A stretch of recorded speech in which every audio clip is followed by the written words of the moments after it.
Let's get it. 580 Sports Talk on a Thursday afternoon. Great to be with you on 580 WIBW FM 104.9, online at 580WIBW.com, and of course on our video stream. Hello to those watching us on YouTube. 580 Sports Talk is the channel. On Facebook, WIBW News is the page. However you are joining us, thank you for doing so. We're glad you're here. We hope you enjoy your stay here the next 3 hours on 580 Sports Talk. I'm especially glad you're here. In fact, I'm the most glad that you're here. Is it not to put anyone else down, but I'm the most glad that you are joining us today. Is it a contest? Life's a contest. We've been every human has been battling for survival since conception. I mean, everything is a contest. Man, I don't know if that's inspiring or grim. Yes. That's Brendan Wierzinski. I'm Dan Lucero. Spencer Dupuis will be along in a bit. We've got 3 hours of 580 Sports Talk today. Then a little overtime before Thursday night football tonight. We'll bring you Westwood One's coverage of the Texans and the Jets on Thursday night football. We are Man, when the schedule makers put Jets. this one on there, they thought, oh, baby, this is a winner. This is a championship caliber game. AFC title game preview. Instead, it's CJ Stroud and the Pips versus like the fighting Robert F. Kennedys. Like this is rough. Yeah. Deeper sigh than normal from Al Michaels before he tucks into his steak and fries before the game tonight, since we know Al doesn't eat vegetables. The graphic they put up, was it last week, of his favorite restaurant in L.A.? Number like of that. meals, number of steaks, number of veggies. Great. Yeah, really funny stuff. Anyhow, what do you think? How early in the game will Al reference the spread? I don't know. I think it'll depend on how the start of it unfolds. Like if it's really gross, like I could see him mentioning it maybe as early as late first quarter, because the Jets are favored. Yeah, by 2. Yeah. So he may mention it not in a, wink and a nudge, like that touchdown was important to somebody. No, he might flat out say the Jets were favored tonight and they're not playing like I'll call first half. I'll say first half. He'll get to it. He'll get to it around then. I like the under, by the way, 42.5. Keep put a pin in that for later discussion. So we've got 3 hours with you here on 580 Sports Talk today. And in these 3 hours, we're going to talk some football. We're getting to the halfway point of the NFL season. Used to be it was really clean. There were 16 games. So when everybody had played 8 games, it was halfway. Now there are 18 weeks. So after this week, it'll be half the season will have unfolded. So as we approach the midway point, we get to the clubhouse for a dog and a beer halfway through the 18 weeks. Well, it's pretty much like it's the witching hour is the midway point, right? Like once the early slate is done and we have half of week 8 done, or half of week 9, excuse me, because that's 8.5 weeks. Well, I guess you get all the way through week 9, and then because there's 9 weeks after that. Oh, that's true. Bye weeks. Damn. Yeah. So this sucks. Go back to 16 games. Yeah, I hate the 9 and 8 still doesn't sit right with me as a final record. No, that's inappropriate. I was just thinking about this because I heard on a podcast people joking about there being the 18 game schedule, and I thought, you know what the one saving grace is? We'll have 500 teams. Yes, again. we can get back to 9 and 9. Jeff Fisher is sitting in his home office, just looking at his phone screen, waiting to see you can go 500 again. Waiting for the day to come. So anyway, we will talk about what we have believed to be the most intriguing storylines so far in the NFL, the things that are unfolding as we approach the midway point that are most interesting, most of note to us. Also got a couple of Chiefs questions from listeners the last couple of days. We haven't been able to get to those, so we put a pin in them, and we're going to get to them later on this hour. A couple of questions about the Chiefs. Also, it's Halloween. Happy Halloween to those who observe. Be safe tonight if you are driving around, particularly if you're doing any residential driving. I implore you all to be safe, drive slow, look out for the little ghouls and goblins tonight. My son is too young yet to trick-or-treat. We're not going to take Asher out yet to trick-or-treat. I'm just going to eat the candy we don't give out at my house. So this will be even more personal to me as the years go on and as we do start taking Ash out to knock on doors and get candy. But yes, please be safe tonight throughout the evening, no matter where you are listening from. If you're doing any residential driving, be safe. Be on the lookout for the trick-or-treaters out there. In the spirit of the holiday, we're going to play a little game of trick-or-treat. Some recent trends that we have noticed developing. Are they for real? Are they a treat? Or are we being tricked? We're going to play a little Halloween-themed trick-or-treat in the 4 o'clock hour of today's show. Because it is a Thursday, we got a full lineup of guests today. Joining us at the bottom of the 3 o'clock hour is Rick Peterson of TopSports.News for the Lewis Toyota Local Sports Spotlight. We'll talk all things high school athletics with Pistol, including volleyball state coming up. And, of course, the first round of the high school football playoffs, which begin tonight for some area teams. We've also got Paul Myerberg joining us at the bottom of the 4 o'clock hour for the Big 12 football breakdown. Paul Myerberg of USA Today will join us to talk all things Big 12 football.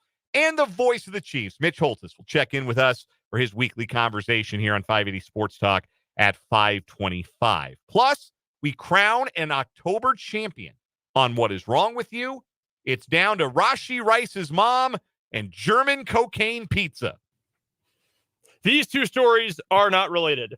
No, they Would are like not. to clarify. A fabulous final. Man, that's tough. I'm going to take all show thinking about this. Yeah, it's going to be hard to choose. Rashee Rice's mom and German cocaine pizza are our two finalists on What Is Wrong With You for the month of October. We got our sports headlines at 5 o'clock hour, all that good stuff. It's a jam-packed show today here on 580 Sports Talk, which you can be a part of today. We invite you to join the conversation throughout the show. Hit us up on the Top City Metal Supply text line, 785-272-9429, 785-272-9429. You can text the program. You can also interact with us and your fellow listeners/viewers if you're watching along on YouTube. Again, the YouTube channel is 580 Sports Talk. You can jump in the live chat function. Hello to Mark and Joe and everybody else hanging out with us on this Halloween afternoon. You can type your comments into that little box, and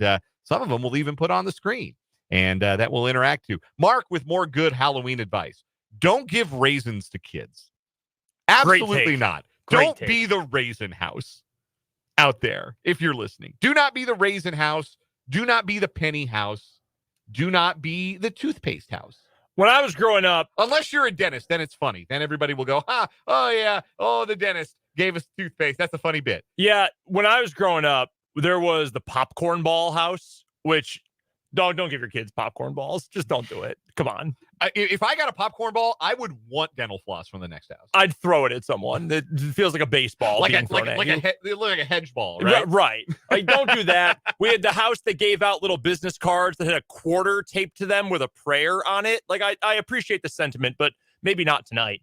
But I also grew up in a neighborhood that had one person who worked for General Mills. They gave out like full serving sizes of cereal. Oh, yeah. And then also someone who worked for the Hostess confectionery company. So they just had trays of Ho-Hos and cupcakes and Twinkies and the fruit pies. Oh, yeah. Did you have a full bar house in the neighborhood? No. You had to have the house that gave away full bars. It's a whole... Dude, I thought you mean like a king-size candy bar. Yes. I thought you meant like, hey, kids, here's candy. Hey, parents, here's Jack Daniels. Man. I thought you meant that kind of bar. That's the kind of full bar I hope I encounter when I start taking Asher out for trick-or-treating. Yes, we did have a couple houses that had the full-size bars. I grew up in a pretty nice place. So, yeah, we had a couple of those houses. Love the full bars. That's a whole Bob's Burgers episode. The hunt for the house that has full bars. So that's a great gag. Anyway, again, be safe out there on this Halloween night. Let's get into some sports, shall we? The NFL. We are nearing the midway point. At the conclusion of the Chiefs-Buccaneers game on Monday night, we will be halfway through the season. That is the midpoint, the end of week number 9. So as we approach this point in the season, when everybody has played roughly half of their games, 8.5, if you will, of the 17 games that you're going to play, what is the one thing, Brendan, that has interested you the most so far? I put this question to you. I've actually got two. So I'll start with mine, then we'll do yours, and then I've got a third one. But the most interesting thing that has unfolded for me is it feels like typically there will be a team or two that join the contender conversation by this point in the season. We look at a team and say, oh, wow, this team has really evolved. This team has leveled up. This team with a new coach or a new quarterback or these tweaks they've made to scheme or whatever, they are a team that I did not have as a preseason Super Bowl contender, and I now believe they can win a championship. I do not think that has happened this year. If anything, I think the list of teams that can realistically win a Super Bowl is smaller today than it was when we started the season, because a lot of teams have firmly excused themselves from the conversation. Like I think the Bengals have. Yep. I think the Jets have. I think the Cowboys have. And even the Jets and the Cowboys were kind of fringy. Like a lot of things needed to go right for those teams, and instead everything's gone wrong. Do you think the 49ers are still in the conversation? I do. Okay. I do, because I still think they have enough top-end talent, even with the long-term loss of Brandon Ayuk. They get Christian McCaffrey back. The high-end talent is still there, and I think Purdy's gotten better. Performance against the Chiefs notwithstanding, I think he's playing at a higher level. Even if it's not yet like an elite level, he's playing at a higher level than he has in his first 2 years as a starter. So for me, there hasn't been any team, even the teams that are off to better starts than we anticipate, like Washington is 6-2, Minnesota is 6-2. And I think those are great stories. I don't think those are Super Bowl caliber teams. So I think the list of teams that can win it all is actually smaller now than it was when the season started. And I don't feel like that's usually the case. And I think that's a function of the knowledge of what it takes to win a Super Bowl, frankly, in the Patrick Mahomes era, is you have to have a guy who can beat that guy in a big game. And while it's great that the Vikings are 6-2, their quarterback is still Sam Darnold. While it's great that Washington is 6-2, their quarterback is still a rookie. You have to go toe-to-toe with number 15 in red if you want to win a championship. That's the bar. That's where it's set. And frankly, I don't see a team that has joined that conversation that can get to that bar. All right, so then let's run through a couple of these then. Let's start in the AFC. So you're not buying the Steelers as a contender? No. They're 6-2. They switched quarterbacks and keep winning. For what it's worth, I don't believe they're a Super Bowl contender either. Now, I think they can win a playoff game. Name a dark horse to make a championship game. I would pick the Steelers because that defense is good enough to win 2 playoff games. It is. And if I think their ceiling is a little higher, but I never looked at that team and thought that team had a Super Bowl ceiling, and I still don't. No, that's totally fair. Rest of the AFC, I don't think anything has really changed in terms of who, like, the Broncos are winning, but no one thinks they're a contender. The Chargers are above 500. No one thinks they're a contender. The only other team that would really stand out, if we had done this 2 weeks ago, maybe the Bucks, but not anymore. And so the only other one or two in discussion, Washington, and Spencer's not here to defend his boys, but they are clearly improved. Like, they are right now the class of the East. I'd put them ahead of Philadelphia. I also don't think there's enough talent to win a Super Bowl on that team. So I would not put them in the conversation, even though right now I think they hold on to win that division because I don't trust the Eagles. The only other team would be Atlanta. And are you buying Atlanta as a Super Bowl contender? No. Kirk Cousins still can't move. They have figured out a better offense, but they can't get to 3rd and long because they can't just do 5-step drop past the ball because he can't move. Yeah. So, no, I think that's totally fair. That actually kind of dovetails with, in a way, it's like dovetailing sort of, it's like a half dovetail with mine here. The biggest or most interesting storyline to me, the NFC is the better conference than the AFC. Because last year we sort of started this new era, mini revolution sort of epiphany that, hey, all the good quarterbacks are in the AFC. You have Patrick Mahomes, you have Justin Herbert, you have what looks to be a great CJ Stroud, maybe Trevor Lawrence gets back, you have Burrow, you have Lamar, you have Josh Allen. What do you think of Tua? If you like Tua, boom, there's another one. Whereas in the NFC, you had Jared Goff, right? Maybe Jordan Love if he's not a one-year wonder, and he's been hurt. I mean, I think he's clearly proven he's for real when he's healthy out there. But so we thought, oh my God, the AFC is going to dominate here. They're going to be great. The NFC is going to be 2, maybe 3 teams. Nah, man, the AFC has sucked. Like, that is not of the two conferences, that is by far the less watchable one. We knew the North was going to be a dogfight, but the Browns are dog, you know what. The Bengals have been a major disappointment. The Ravens are good, but even they have disappointed 3 different times. The East is awful. I mean, that's like one of those Patriots divisions when they were winning championships. Right. Like, come on, man, it's 6 free wins. That's what it looks like in the East right now. The South is ugly. And, like, the Broncos and Chargers, again, they're both over 500, but the Broncos offense stinks. And I think everyone sort of agrees, yeah, the Chargers are winning because Jim Harbaugh, as a culture guy, fixes things quickly, but they're lacking in talent all over. Like, Ladd McConkey has kind of stood out and said, okay, maybe he's better than some of us thought, but they're still at least 1 or 2 offensive pieces away. Defensively, they're at least 2 pieces away from being a contender. Meanwhile, go to the NFC. Like, the North is as good as we all expected. The Bears are bringing up the rear, but they're still dangerous and exciting. The rest of that division is great. The West is ugly. The West is gross in the standings, but like the Cardinals are fun. The 49ers are probably still a Super Bowl contender at this point. They are. The Rams can beat anyone. The Rams have and a pulse. If the Seahawks block on one play a drive, they can beat anyone. Now, there's no guarantee they can actually pass protect for one play a drive, but they can beat anyone. The South sucks. They're bad. Admittedly, that's a bad division. But then the East, like the Eagles are 5-2. The Commanders are 6-2. Jaden Daniels has won Rookie of the Week all but 1 week this season. I believe it's either 7 or 8 times he's won it. Like, the NFC is good. It's fun. There's good teams. The AFC right now is the Mahomes Invitational, which is one level above the Allen Invitational.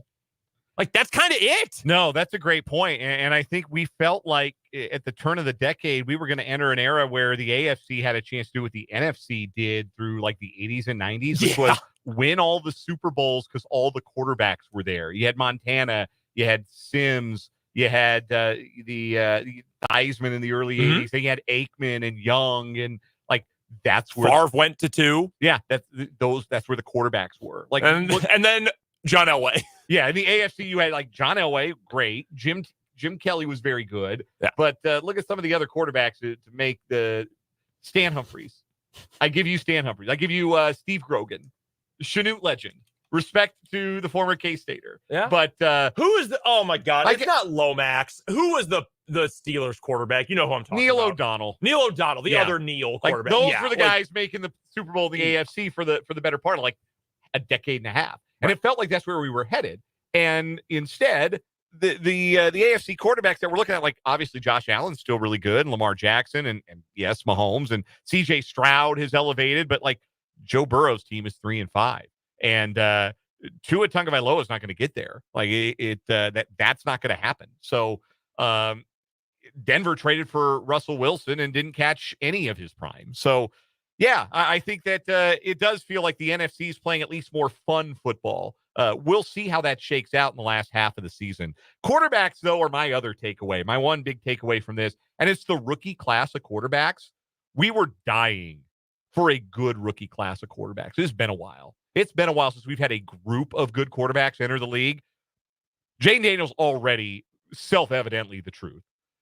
Caleb Williams has been up and down because Chicago can't block for him, but there have been moments where you see it and you know that it's got a chance to be special. Drake May, quiet as it's been kept, nobody's noticed because it's happening in New England. I have noticed.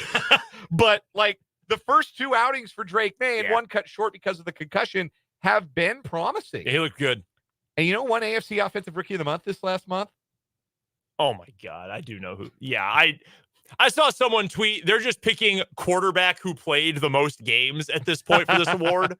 Like, no, do I think that Bo Nix is good, like, long-term, is going to be a guy who, like, is well above average and takes you to playoffs year in, year out? No, but at a bare minimum, he hasn't been the embarrassment that it looked like he might be the first 2 games of the year. And some of that is the competition, but we'll give credit where it's due. At the very top, though, it was those 3 guys at the very top of the draft. It was Williams, it was Daniels, it was May, and all 3 of them have looked the part. And that is so important in a league where there have been a lot of young quarterbacks lose jobs. We just saw Anthony Richardson lose his job in Indianapolis. Those 3 rookies being good off the rip, or at least promising off the rip, is such a good sign because this league thrives on quarterback play. You've got to have guys who can play at the quarterback spot. The more good quarterbacks, the better the league is as an entertainment product. And it is very encouraging that it looks like we might have gone 3 for 3 at the top of the draft. It's really early. It's really early with Drake May. But at a bare minimum, Daniels is that guy in Washington, and Williams, I believe, still is that guy in Chicago. So that has been, I think, really encouraging, not just for those franchises. I mean, for Washington and Chicago to have played a marquee game in Week 8, a game that it didn't turn out being a very good one, but a game that CBS wanted to put in a primetime or the late afternoon window nationally to show those two guys off, like, that's a good sign. That's good for the league because the more teams that are good, the better it is for the product. And as you said, there's some, and I said, there have been some teams that have taken a step back this year. So it's been nice to see some of those young quarterbacks show a good deal of promise early on. We're going to take a quick break here on 580 Sports Talk. We're just getting revved up on this Thursday afternoon. Rick Peterson of TopSports.News is going to join us in a bit. But first, a couple of stray questions that some of you have asked us about the Kansas City Chiefs. We're going to do our best to answer those next here on 580 Sports Talk and 580 WIBW.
.30 right at the bottom of the hour here on 580 Sports Talk. Coming up on the other side of our next break, Rick Peterson of TopSports.News is going to join us.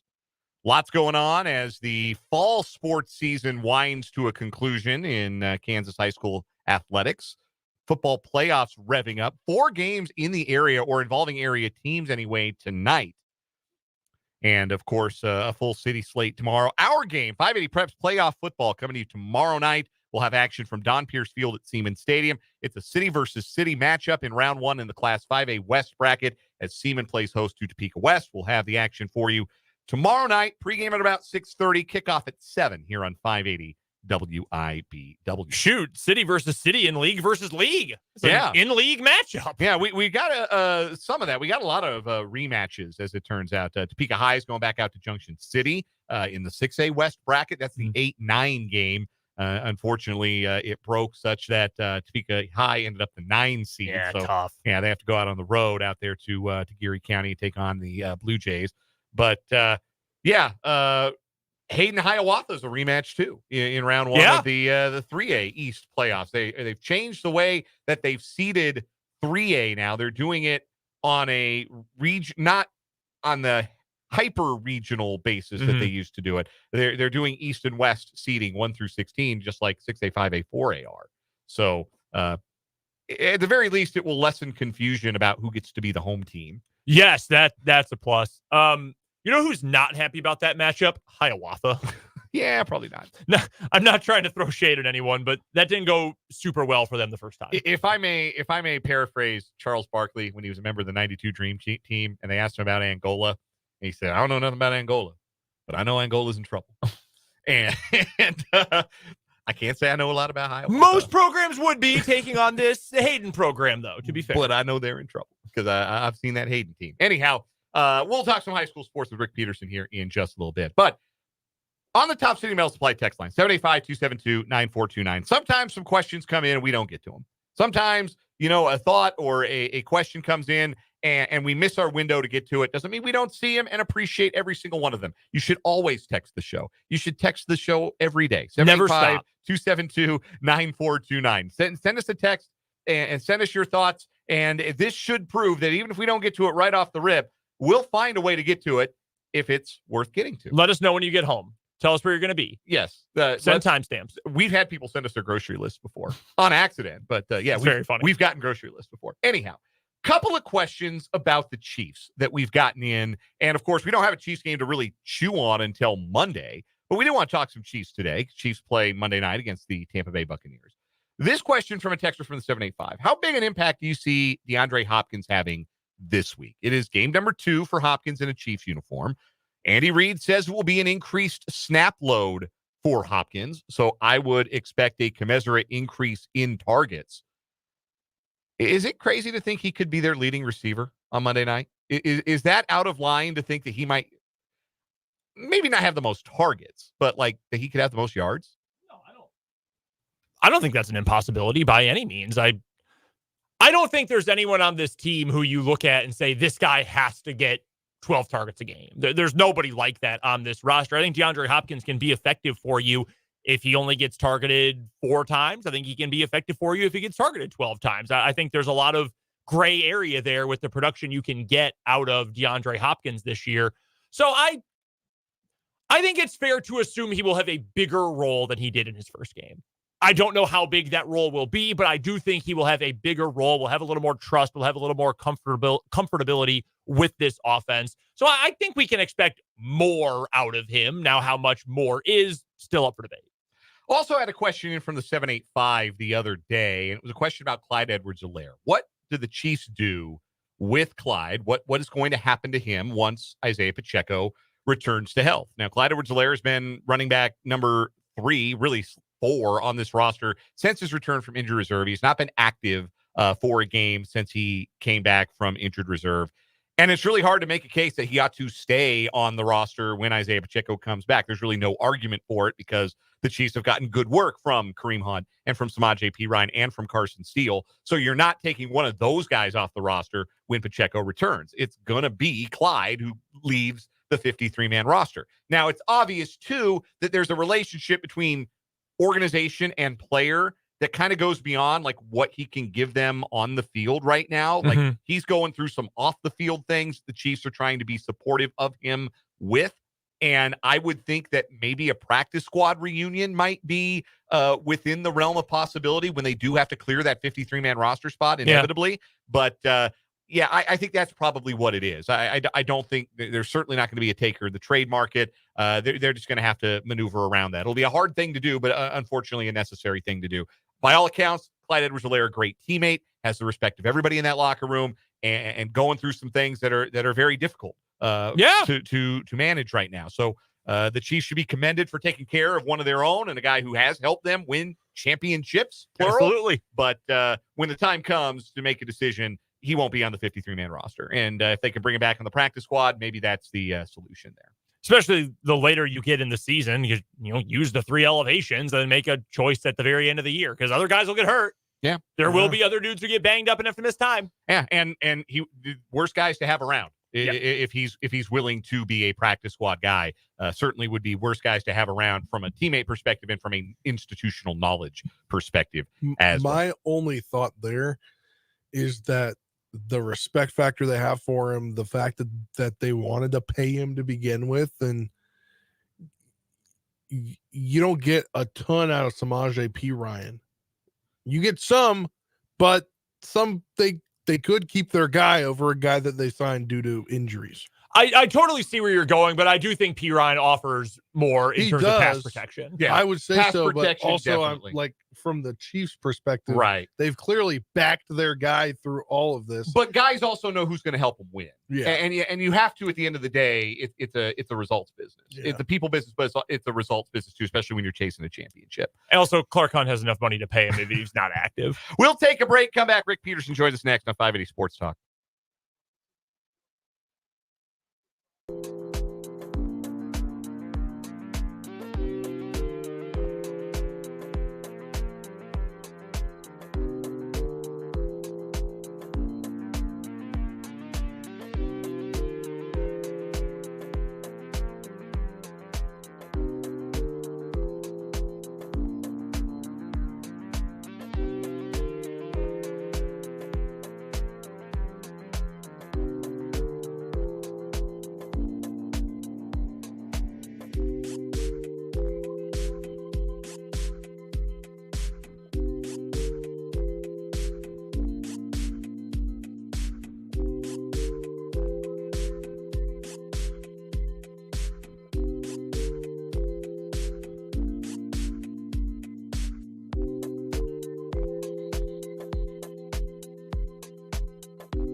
We are joined on the Fleming Place Wine and Spirits hotline by the great Rick Peterson of TopSports.News. It's the Lewis Toyota Local Sports Spotlight on 580 Sports Talk. We do it every Thursday at this time.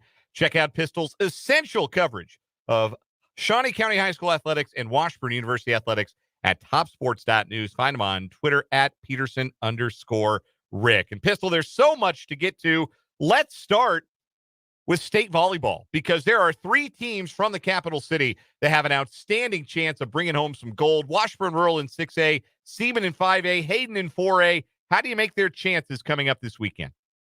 Oh, you said it. I mean, they all have a good chance. I mean, Seaman goes in as a defending champion, and they're the top seed this year. 5A is a very tough field with traditional contenders like St. Thomas Aquinas and St. James Academy, but I really like the way Seaman's playing. 4A, Hayden is a little bit of an unknown just because it's their first appearance in 5 years, and they're young. Only 2 seniors on that team, and they're very young, but they've played a very tough schedule, and I think they feel like they got a very good chance. And then Rural, what do you need to say about Rural? 8-time champ, won it 2 years ago, was back in the field last year. Always good under Kevin Borderwood. Yeah, I'm looking at the seedings right now. Washburn Rural's number 4 seed, so they're in Pool 1 on Friday. They're going to play Wichita North, they're going to play Manhattan, and they're going to play Blue Valley West. Seaman, the number 1 seed overall in 5A, as you mentioned. Their pool play games on Friday are going to be against DeSoto, St. Thomas Aquinas, and Blue Valley Southwest, while Hayden is the 4 seed in Class 4A, and their pool play action will be against Holton, Bishop Miege, and Clay Center. So they'll certainly be tested, Pistol. That's a tough draw for a 4 seed. You get the number 1 seed, yeah, but Bishop Miege is not your regular 8 seed either. No, never. That's the thing. You don't even look at that 18-18 record, I believe it is, and no, they've done that before. They go in as a low seed, and I guarantee you, when they're looking at the pairings, nobody wants to draw Miege, but Hayden has beaten Bishop Miege, and so that's got to give him some confidence going in. Also this weekend, on Saturday, in fact, it's the state cross-country championships. And obviously here in the capital city, Ryan Miller of Seaman is the headliner as she goes for more state gold. But who else will be worth watching from the Shawnee County contingent at state cross-country on Saturday in Wamego? Well, first of all, that 5A state meet will be a classic. The 2 girls from Salina Central that beat Ryan in last year's state meet are back. And that'll be 3 just outstanding runners right up at the top. And then in 6A, I think Washburn Rural girls have a chance to win both the individual and team titles if they're on top of their game. Riley Ismert and Peyton Fink are very good individually. And then I think the Junior Blues feel like they're that's a state contender after sweeping city, league, and regional meets. Rick Peterson of TopSports.News is our guest here on the Lewis Toyota Local Sports Spotlight here on 580 Sports Talk. We do it every Thursday at this time on the program. Boys soccer postseason also underway, and we talk about Washburn Rural every year, and rightfully so. They're a powerhouse. They always seem to make a deep run. But a team in 5A with their eyes on making a run, Topeka West, how real are their chances in 5A to do some more damage in this postseason? Well, I think good. You know, again, kind of like Hayden in volleyball, they're very young. So you see how the youngsters handle the pressure. They had a little bit of a surprising loss to Shawnee Heights. And Shawnee Heights claimed the UKC title. But then they bounced back and were 7-0, I believe, the other night in their opener, West was. So I think they're playing at 4:00 today, so we'll know soon. Yeah, they're playing Hayes in about 15 minutes for the right to be a regional champion in Class 5A on the west side. Shawnee Heights is also playing tonight. They're at unbeaten Blue Valley Southwest in the 5A East Regional tonight as well. Shifting gears now to the gridiron, the high school football playoffs start tonight in some places, but for the city contingent, it gets started tomorrow. And our game will be Seaman and Topeka West. That's our 580 Preps playoff football game of the week. tomorrow night from Don Pierce Field at Siemens Stadium. Seaman ends up the number 3 seed out west. They lost last week to DeSoto 42-28, but I thought we're competitive enough in that game to show that they've still got a real good chance of making a run in the West. Well, they do. They they had some penalties that really hurt them, and they were still right there until the kickoff return kind of put them away. But they'll be good.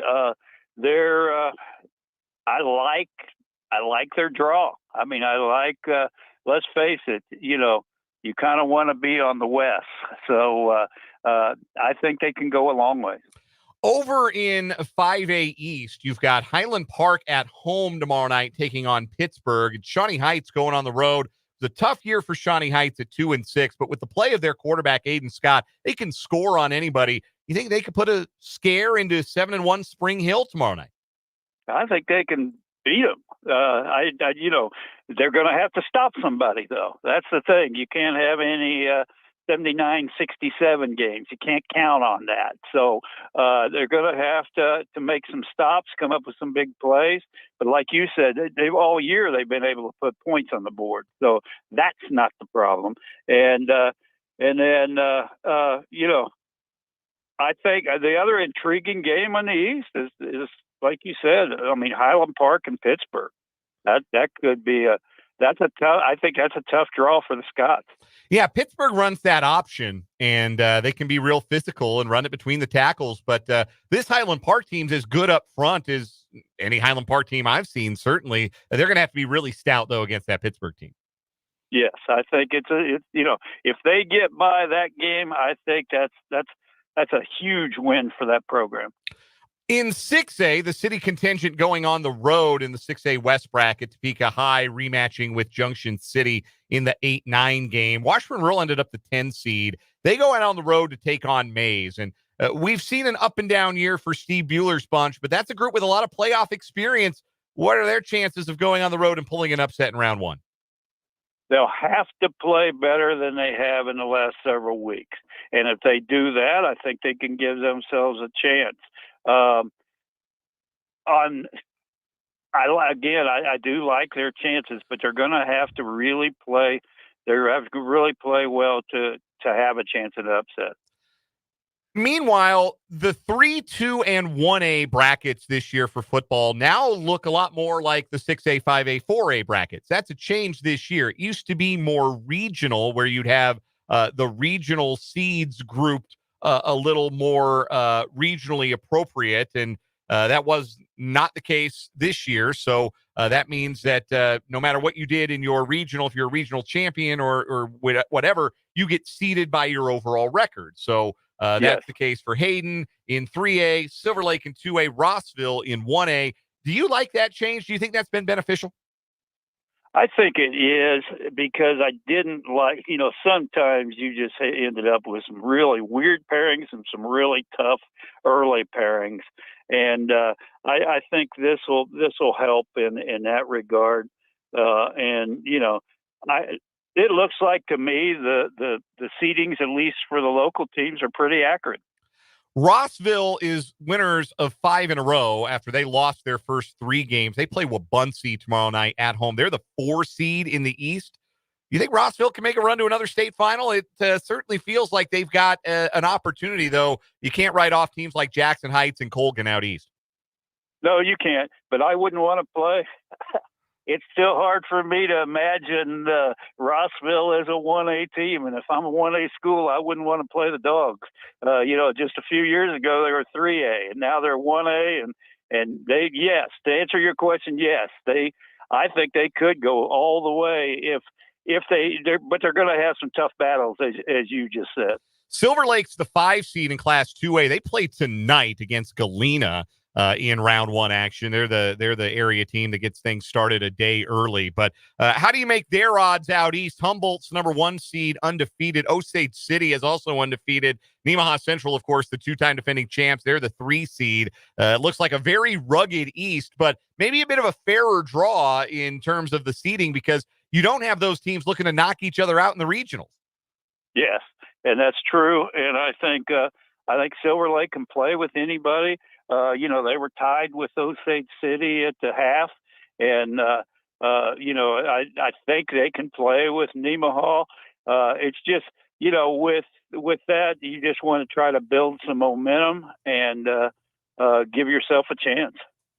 Couple Washburn questions for Rick Peterson of TopSports.News, joining us here on 580 Sports Talk for the local sports spotlight. Go check out Pistol on Twitter at Peterson_Rick, and of course, all of his great coverage of our local teams at TopSports.News. Let's start on the gridiron, Pistol. Big one for Washburn this weekend. It's homecoming at Yager Stadium, taking on an upstart Nebraska Kearney team, much better than they were a year ago. How much of a must-win is this just for the morale of this Ichabod program?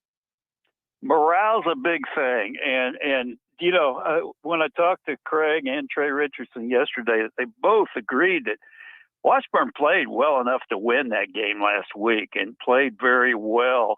They had the late turnovers that kind of did them in. They had the huge TD to Trey call back, which I don't think they necessarily agreed with that call, but just for, like you said, just for morale, just for some confidence, and just to put a lot of smiles on the face, it would be great to get that win on Saturday. On the hardwood, both the men and women have played an exhibition action the last two nights. The men against KU, the women against K-State. The women will also play KU coming up tomorrow. Any big takeaways from those two exhibitions, Pistol? Well, I haven't talked to Laura, but Coach Ballard liked the fight out of his team. He liked the fact that they played better in the last 10 minutes of both halves. He saw some good play, from newcomers like Tyson Rude, and then from Jack Batchelor had another great game. So I think he overall felt pretty good about it. There's always some things to clean up. The thing about them is now they go into next week to go in to play two of the top teams, including defending national champions in Division II. Rick Peterson covers it all for TopSports.News, Shawnee County High School sports, Washburn University athletics. It is an essential daily read for those who care about local sports, and we appreciate Pistol taking the time every week for the Lewis Toyota Local Sports Spotlight here on 580 Sports Talk. Pistol, enjoy the games and the championships this weekend, and we'll talk to you next week. Look forward to it. That is Rick Peterson. We'll take a break, come back, wrap up the 3 o'clock hour. 580 Sports Talk next.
Quick round of either or, over, under. I'm going to give you 5.5 years until the next New York Yankees World Series championship. They lost the World Series. The Dodgers went in 5 last night. Dodgers crowned champions. 5.5 years till the Yankees' next title.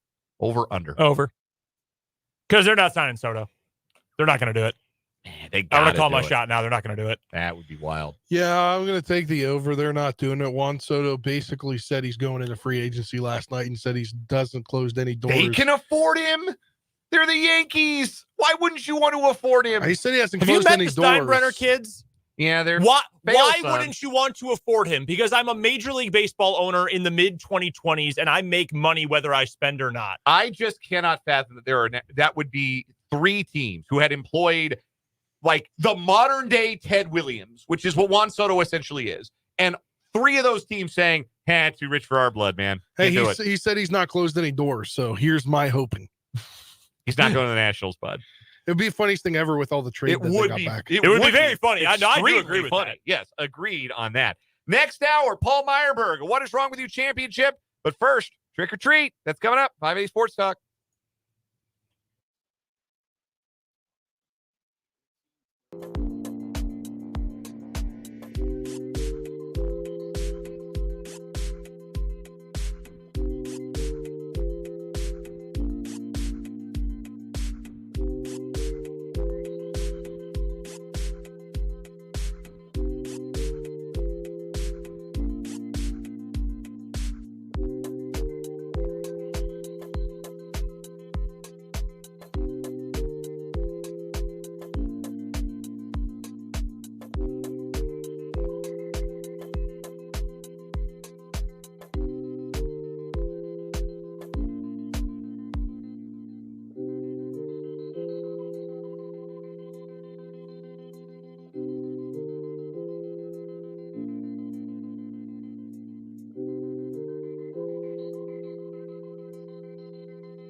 Let's get it. Hour number 2 on 580 Sports Talk on this lovely Thursday afternoon. Dan Lucero, Brendan Dworzinski, Spencer Dupuis. Gang's all here for a little bit longer anyway. Then Brendan's going to check out for the Washburn Football Coaches Show tonight. That's right. Got a big night planned with Craig Shurig at Skinny's. Yep, plenty to get to. A full hour talking Ichabod's football ahead of what we just talked about with Rick Peterson. A big game coming up against Nebraska Kearney. Homecoming game as well, and plenty to get to from last week as well. So come join me, Skinny Sports Bar and Grill. Thursday is wing special tonight. You can't beat that. Oh, they got such good wings. They're so good. Man, I haven't had their wings in such a long time. You're making me think about making burgers tonight, and I will set up. I will have a stool set aside for you if you want to come by, sit at the island that's right near where we set up. Wait, is it 50-cent wings? I think they're $1. Like $1.25. I think it's $1.25. Man, wings are crazy everywhere. So $1.25, you're still. I've been to some restaurants where they list them at market price like it's oysters. Yeah, bro, I'm good. I'm good. Like it's king crab. Yeah, no, thank you. yeah. I don't need to pay market price. No. For some chicken wings. I'll go on the special night. I can't tell you though how many times I'm sitting there at our table getting ready for the show, and I'll smell the wings coming from someone's table, and I just think, God dang. I wish I could eat first. I used to go every now and again when these were my single days when Jake LeBon was hosting the Washburn Coaches Show. And I would go post up and I would eat wings and have like a Keystone Light. And that was a night, man. That's a very interesting taste in they in were adult beverage. That was one of the beer specials. Was it my favorite beer That's in the the world? nicest way Spencer could have called you a weirdo. Hey, you know what that Keystone Light was? $2. Hey, respect. I get it. So, listen. Balling on a budget. I get I it. think they had Rolling Rock some nights. Hell yeah. Yeah, Rolling Rock. I can get down with Rolling Rock. The green bottle. I have had Rolling Rock, but I cannot describe how it tastes. Like, I can describe the taste of like a Bud Light or a Coors Light, or like I know how those are different. Well, yeah, because a Bud Light. No, I'm not going to say it on the air. Okay, yeah, you should not. That would be wise. The Rolling Rock just doesn't have a taste. It's like water. Yeah, I was going to say it smells. Budweiser's like pea water. All right, take your word for it. I haven't drank a lot of that personally. I'll do the Bud Heavy.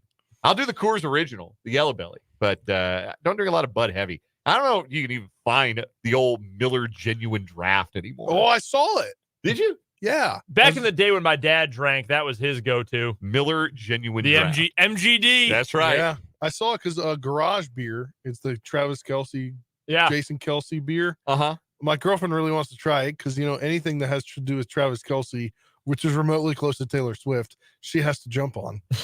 Okay. So all the liquor stores around here haven't gotten it yet. So every single time I go in, I go to ask, and that's all I ask. And they're like, soon. We don't know when. But I did see a Miller Genuine Draft there last week.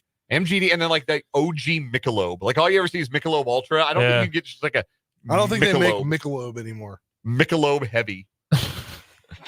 Big Mick. The Big Mick. What were we talking about? I genuinely forgot. Well, I'm now going to look online to see where you can get. Oh, they changed. I think we've talked about Miller Genuine Draft recently because remember we talked about they changed the like iconography on the can, the look of it. It's different now. Yeah. You got a big eagle on it. You see that black and who was it that drove? Was it Rusty Wallace drove the Miller car in NASCAR? Probably. Vance in the YouTube comments. I know he's watching live because he's commenting actively. Vance, who was it that drove the Miller Genuine Draft car in NASCAR? Was it Rusty Wallace? Am I remembering right? This is like the late 90s. All right, so there are 3 different liquor stores in town that sell Genuine Draft, plus one in Auburn.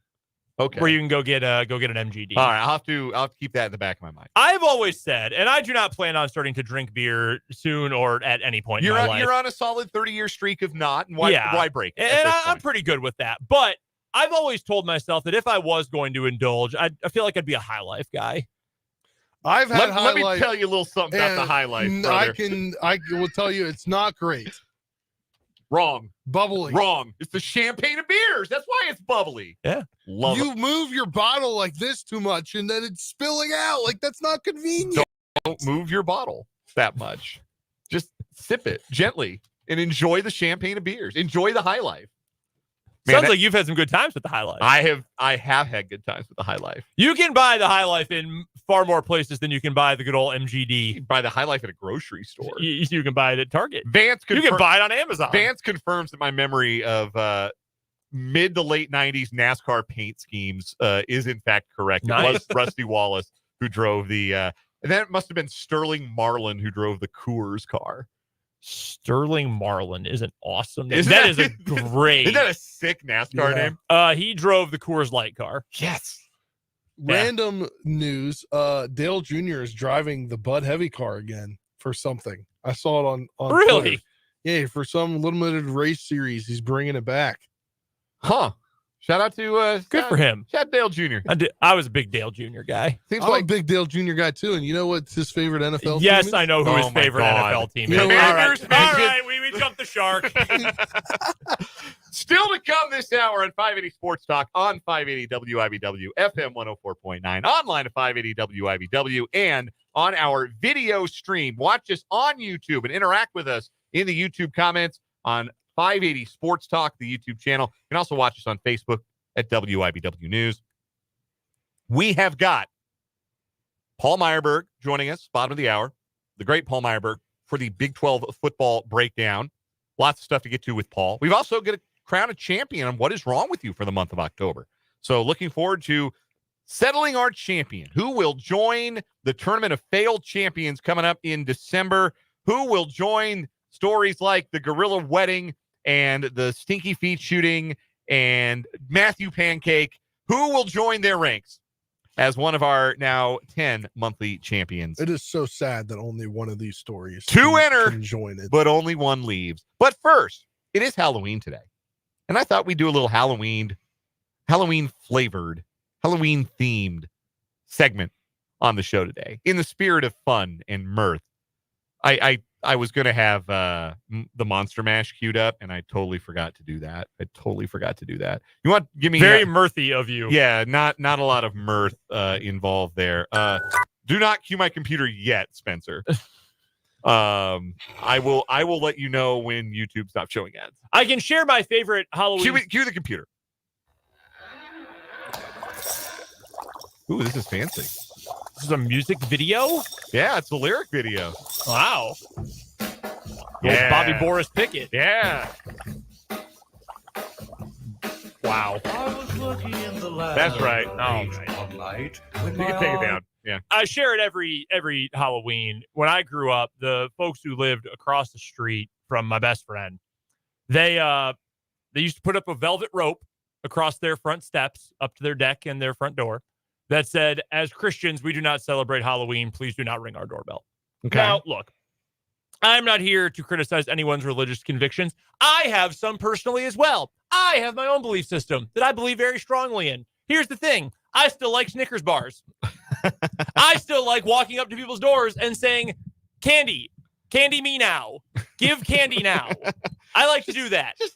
Just because I have some personal religious conviction. What if my religion was I need to demand of you folks that you give me candy? Otherwise, I will be going to hell. Then what? Seems like quite a paradox. Folks. Turn off your porch light. Like, if you don't want to give away candy, that's fine. Like, if my son falls asleep early tonight, we're turning off the porch light. And that will be the signal that you don't come knock on my door. Yeah. So trick-or-treating. We're in a weird spot. Like, we don't know if they do it at our apartment complex. I would guess not. I mean, I lived in an apartment. There are kids. There's a bunch of kids in my apartment complex. Oh, well, I'd be okay. Well, if that's the case, I'd be prepared. Yeah, I mean, you lived in a college apartment. I did. Yeah. Slightly different than the No, apartment. I used to always buy candy and lived in an apartment, never got trick-or-treaters. So really, I was just buying it for myself. Yeah, my wrong with girlfriend that. went out and bought some yesterday, and there's a little bowl at the front on my desk, and I'm like, oh yeah, so we'll probably end up eating this candy. We'll see what we give out. We give out candy and also like some fun like Halloween themed like pencils that my wife is still trying to get rid of. Oh. So yeah, they get a little toy too. Oh, that's where the teacher lives. Yeah. Yeah, there was also pencils in it There you go. this morning when I See? looked at Hey, it. that's where the teacher lives. Anyway, so some things that we've seen recently in the sports world, locally and nationally.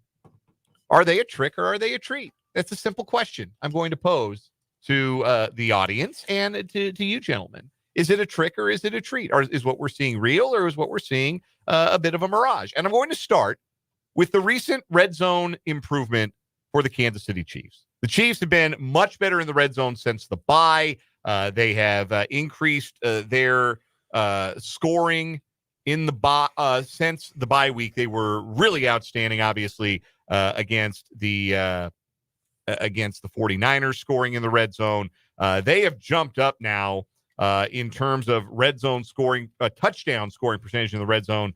They've jumped to 23rd in the league. They were down at 29th before the bye. So they've jumped to 23rd. And it seems like their approach is much more straightforward. Let's just hammer this in. Let's give it to Kareem Hunt and just hammer it home. Let's not mess around. Let's just drop the hammer. Let's drop the anvil with this offensive line that we've got. So, is it sustainable for the Chiefs to be this good in the red zone? Is it a trick or is it a treat, guys? I'm going to say that's a treat because you've got all the pieces you need to be good in the red zone, right? You've got weapons on the outside who are good enough that they're going to draw at least a little attention out of the box. You've got a running back who at the very least can just go get exactly as many yards as expected. If you're into the football advanced stats, I'm sure you've seen rush yards over expected. Kareem Hunt has got to be right at 0. Like every single yard that is expected of him on any given run, you're getting with Kareem Hunt. And that's fine. That's all they're asking of him. That's good enough. And you've got that guy, and you've got the best interior offensive line in football with Creed Humphrey, Trey Smith, and Joe Thuney. That's all the makings of, and you've got a quarterback who can scramble too, so you at least have to somewhat keep your eyes on contain on the edges. So no, I think this is built to last. The only big question is Andy Reid going to get bored? That's the big question. And I hope the answer is no, after however many times last year they messed around and screwed up in those short yardage situations. But I think they've got all the pieces in place right now. They've been consistent-ish with it. So I'm going to go with, yes, that's a treat. I think it's a treat as well. I think this is a year of Patrick Mahomes learning how to use his tools in different ways. He's not had the luxury. Obviously, last year, he had the luxury of having people that just dropped a lot of passes. So it wasn't on him. But some of this stuff this year has been on him. So he's trying to learn how to better use everybody and you don't have to be that flash in the pan, that the electric quarterback that we all know Patrick Mahomes can be. You could just be a solid team. And when you get in the red zone, you just got to find your guys. And keep it simple. And that's been the most encouraging thing for the last 2 weeks is we've seen, we did see the single wing with both Carson Wentz and Patrick Mahomes on the That's field. why I said consistent-ish. Yeah, so, Andy Reid is always going to be Andy Reid at the end of the day. But at the same time, it's been a lot more bread and butter. We're better than you up front, and we've got an anvil at running back, and we're just going to go ahead and hammer this home. And when Isaiah Pacheco comes back, that doesn't have to change because Isaiah Pacheco is going to be the same kind of guy with the same kind of nose for the end zone. So I think this is sustainable for the Chiefs. I believe in it. I think it is a treat. How about we shift to college basketball? Doug McDaniel was a big name in the transfer portal that Kansas State was able to attract and bring to their roster for this 2024-25 season. They needed a real point guard. After last year, Tyler Perry was miscast as a true point guard. Uh-huh. They brought Doug McDaniel in, and then they didn't start him in the exhibition game against Fort Hays State. Now, oftentimes that is a technique of motivation, but the fact that an experienced veteran point guard needs motivation from your head coach, you don't necessarily love that. So is it going to be a treat at the end of the day to watch Doug McDaniel run the point at K-State, or have we been tricked a little bit? I think this is an apple in your Halloween trick-or-treating bucket. I like apples. I don't know that I necessarily want one right now after I just got a payday bar, but it's okay. And to say that, my point is that I'm kind of in the middle on this, that I think Doug McDaniel is a very talented basketball player, and he is that. And I think if he is really good, I think K-State is going to be really good this year. K-State could have been a lot better last year with a guy like Doug McDaniel because they would have turned the ball over way freaking less. That would have been really important for that team. I don't feel great about needing to motivate a transfer player in his first exhibition game. That does concern Especially me. a guy that you're going to be counting on that heavily. It'd be one thing if it was like a chore that they didn't play or that Brendan Housen didn't start.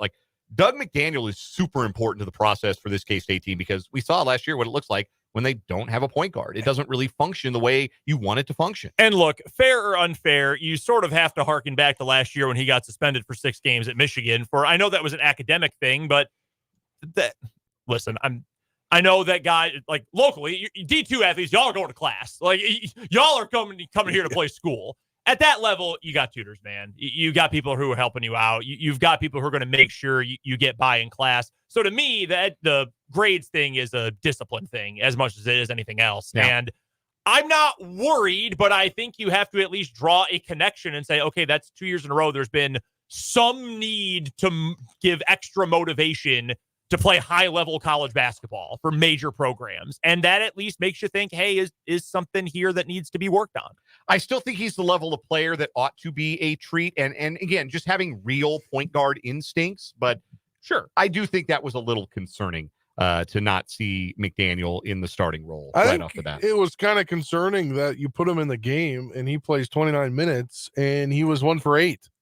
Yeah, and that's the concerning part to me. That's fair. Yeah. I don't care that he wasn't in the starting lineup. It's an exhibition game against a D2 school. I care that he can't shoot the ball right now. Yeah, I would like to see better shooting numbers because the point guard has the ball in their hand a whole lot, and they're not going to make shots. That's going to be a problem as well.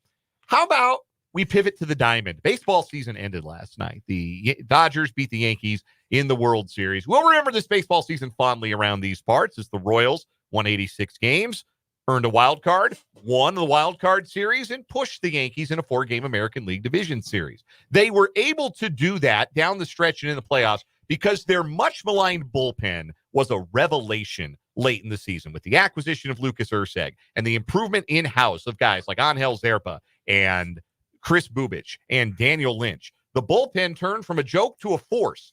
Was that real? Can we see a good Royals bullpen in 2025? Or were we tricked down the stretch? I think we can. I think they build off that going into next year. You have the guys off the roster that you couldn't trust. That's the big point. There's no Stratton. Not all of them. Stratton has a player option. I guess. He could come back, but the Royals could also decide to give him that money to go away. Yeah, I just think if you saw what you had at the end of the year, which was remarkably better than the points in the season. I think that's a treat. I think this is what we're going to get used to. This is going to be the standard for a Royals bullpen upcoming. I'm trying to make a comparison here, but I can't come up with a candy that really fits my description. I think this is probably a treat, but the problem here is that bullpens are so volatile. Yeah. Like Lucas Erceg theoretically could still be undeniably good in 2025, but he was great this year. So even if he's just, like Erceg's good, I mean, that could be like 9 more earned runs over the course of a season. Like that changes a lot. So I believe in the good that, and Connor Harvey, who I like, and I think with, time to rest and spring training, I think will be good for the Royals. I love Lucas Erceg. I believe in it, especially if Chris Bubich is just like our number 2 bullpen guy now. I feel pretty good about that, honestly. And I like a lot of the pieces. It's just so hard to predict with a bullpen. Yes. You know what the candy comparison is? So you get the 2-pack of Starburst. It might be, might be double pinks. Yeah. Might also be double orange. If you eat all of the colors at the same time, they all taste the same. Probably. I have no doubt that would be gross. You just put 4 in your mouth at once. Tastes like eating an eraser. Yeah, you look like Pete Carroll. Chomping on gum. Just working that gum. Yeah. So that's a good one though. That's a good comparison. Yeah, because that is the thing with bullpens. Yeah. Like there's a very high ceiling, and I think the ceiling is higher now. We've seen for that group of relievers, but sometimes guys get hurt. Sometimes guys lose the strike zone. They're relievers rather for a reason because of their volatility as far as their performance. So, but I am leaning more treat than trick because I think the Royals actually now know how to coach pitching. Yeah. And I think that's a big step in the right direction. Yeah. We got to take a break. What are you trying to say about Cal Eldred?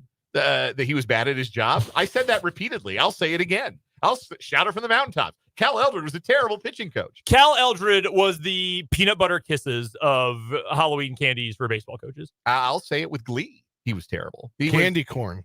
He was, Oh, yeah. David mentioned I'm glad we all don't like in the YouTube live chat. Yes. Cal Elder was the candy corn of pitchers. Yeah, that's a good one. Coaches. All right, we have to get to commercial break. Real quick, though. You had this on the list. We didn't almost have time to get to it. Russell Wilson is Steelers quarterback. I wanted to hear from you specifically.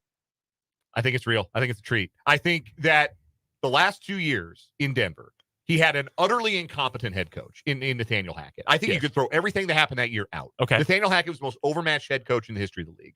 And then you had a coach in Sean Payton who didn't want to make it work with Russell Wilson. Mm-hmm. He wanted to make it work for Sean Payton. And the Sean Payton stuff and the Russell Wilson stuff don't jive. Well, now Russell Wilson's back in a spot that will do stuff to put him in a position to succeed.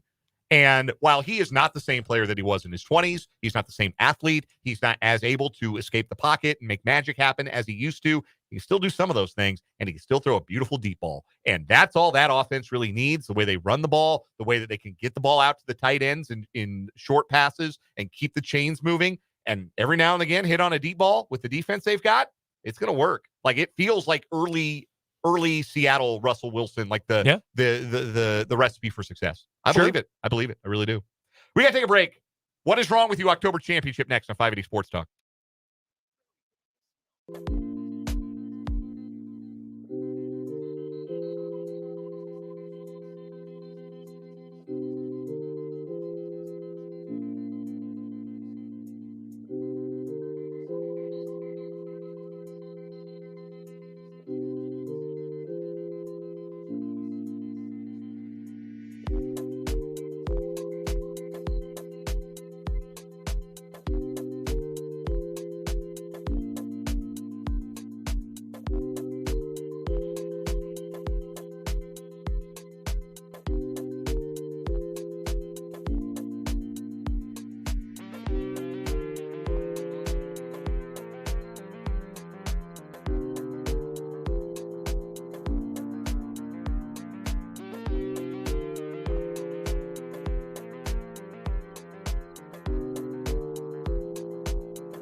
Two stories enter, only one leaves. It's the October Championship round of What Is Wrong With You here on 580 Sports Talk. In one corner, we have literally Rashee Rice's mom, who was accused of swiping a package containing Chapel Roan records off of her neighbor's porch just hours after her son suffered a season-ending injury against the Chargers on September 29th. There was ring camera footage of Marsha Carney wearing a custom Mama Rice number 4 Chiefs jersey, walking by the doorway, looking right into the camera, and walking down the hall, picking up a box from her feet as she walked away. The box contained 2 limited edition Chapel Roan vinyls from Urban Outfitters. I did not know Urban Outfitters was selling vinyls. That's very funny to me. Oh, yeah. They got a whole wall of them. Oh, yeah. That's definitely a thing in Urban Outfitters. Wild. Anyway, so yes, not just the fact that it's a Chiefs player's mother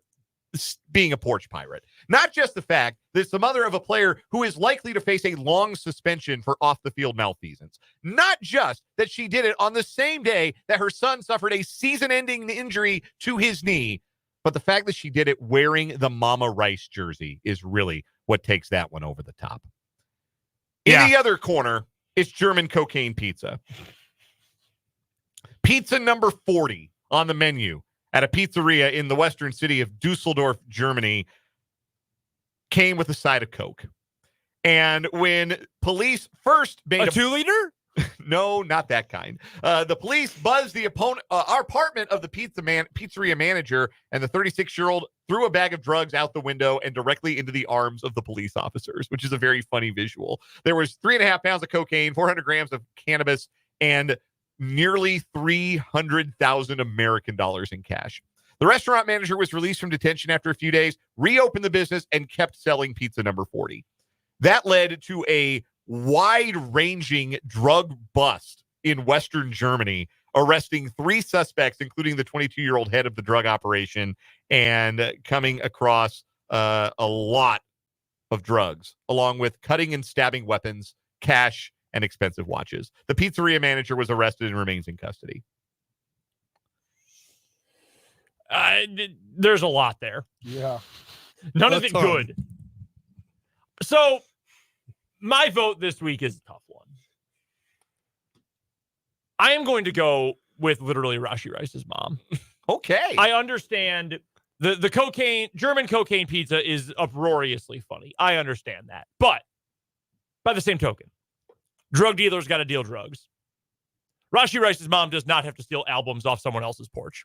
This is true. She also does not need to advertise it. The brazen idiocy of the whole thing. Yeah. Now, granted, the brazen idiocy of reopening the pizza parlor, close, but I'm going with Rashi Rice's mom. I'm on that same vein.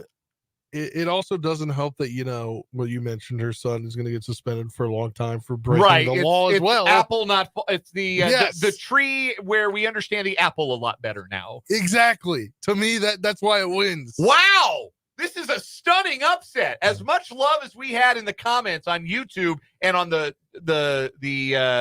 text line, Top Emails Fly text line for the cocaine pizza story, it has been eliminated. My vote doesn't even matter. Rashi Rice's mom has got it going on into the Tournament of Champions. All right. No, but she doesn't have it going on. She did not need to steal anything. Yeah. Maybe the pizza guy needed money. She did not.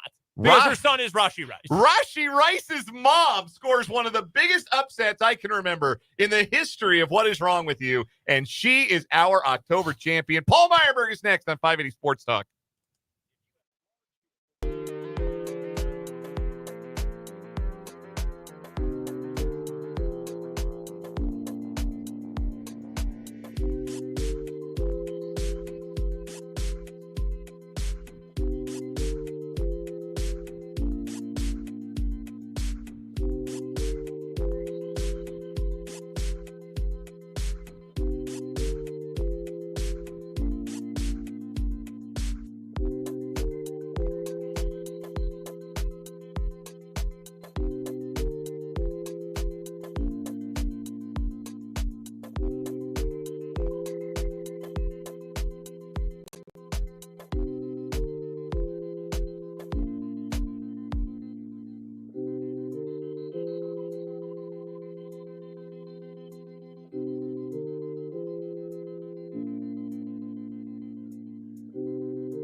It is the Big 12 football breakdown on this Thursday edition of 580 Sports Talk. And as always, we go to the Fleming Place Wine and Spirits hotline to chat with Paul Myerberg, who covers college football for USA Today. You can read it at usatoday.com. Paul, we'll start with the Sunflower Showdown. Same 16th verse, same as the first, I guess you would say, as K-State wins that in-state rivalry for the 16th consecutive season. Thought KU did a lot of good things in that game, but K-State made the winning plays and KU made the losing plays, and that kind of feels like a microcosm not just of the last 16 years of the rivalry, but really the whole season for both teams. Oh, definitely. And gosh, watching that game, you just knew that KU was going to do something eventually that would give Kansas State the chance to win this game. This was a great game. And I know that everyone who's listening right now is on either side of this fence rooting for one of these two teams. But as an uncaring bystander, I just thought this was a fantastic example of why college football is so great. Because there was so much at stake, even though there was, in a way, almost nothing at stake. There was not a perfect game, but it was a perfect atmosphere, the rivalry. I just thought this was college football at its very, very best. And yeah, exactly. When push came to shove, it wasn't home field that won this game for Kansas State. It wasn't just Avery Johnson that won this game. And it wasn't all these guys who stepped up in the passing game. It was that at the end of the day, KU couldn't protect the football and gave Kansas State a chance to win this thing. So yeah, it is 2024 in a nutshell for both of these teams. Kansas State finding a way to win these close games, like against a Colorado, and Kansas for the sixth time this season in position, or at minimum in position to win this game, and they gave it away. So disappointing for Kansas. As we said last week, they had a shot at this thing, and they definitely did shot themselves in the foot is how it ended up. So K-State now 7-1, and they are at Houston on Saturday, and it's the fourth game in a stretch before a bye week that has included these three emotional night games in a row. You had to go on the road to Colorado and pull that game out. You had to go on the road to West Virginia at night. Never an easy thing to do. Dominated that game. Then you've got the Sunflower Showdown. That one was at home at least, but again, a lot of emotion. You put a lot into that, and you get the win. So for K-State, how do they avoid Saturday, a road trip to, on paper, maybe the worst team in the conference, and keep that from being the proverbial trap game? Yeah, that's a big test, from a mental perspective. I think where my faith comes in for Kansas State is that this is a staff that has been there before. There are a tremendous amount of guys in this team who have played in these sort of environments, played in this type of situation. And more importantly, I think it's way more likely, knowing what this program is about, they don't look at Houston as get through this and let's go to the beach. It's more like, hey, we have one more step left and then we take a break. So let's not take the foot off the gas. I think beating Kansas in the way that they did, that's the boost that you need to get into a week that, in maybe another atmosphere, another team, they might get caught napping. I just don't see that happening. And even if they do sleepwalk a bit, I think Houston guys, they're so limited offensively. They're pretty good defensively, but they're not good enough to stop this offense when it's balanced as it was on Saturday night. So I'm not concerned at all. Even if they sleepwalk through that first quarter, I think they wake up in way more than enough time to take care of the Cougars. Paul Myerberg of USA Today is our guest. This is the Big 12 football breakdown on 580 Sports Talk. We have been discussing this question throughout the week on this program, Paul. If you just removed the team names from the conversation and you said, well, the Big 12's got 4 teams in the top 25. They've got 2 unbeaten teams. They've got 2 other teams with 1 loss in the conference, and they're going to have quite a knockdown drag out these final 5 weeks to determine who goes to the conference championship game. I think if you said that before the year, you'd feel like the league had a pretty decent season. But then you add in who those teams are, and more notably, who those teams aren't. 4 of the 5 preseason top 25 teams in the Big 12 are going to have trouble making bowl games this year. Kansas has to win out. Utah and Oklahoma State and Arizona are sitting on 5 losses. So let me ask you the question, Paul. Has the way this season has unfolded for the Big 12 been good or bad for the perception of the league at large? Yeah, no, it's been bad. It's been bad, and let's just be honest about it. What you need as a league, if you're the Big 12, especially at this juncture in their existence, when there are question marks about the league because no one really knows what the league is about. No one knows who's going to come out on top of the league. What you really need in the here and now Yes, Kansas State's taking care of business. That's really good.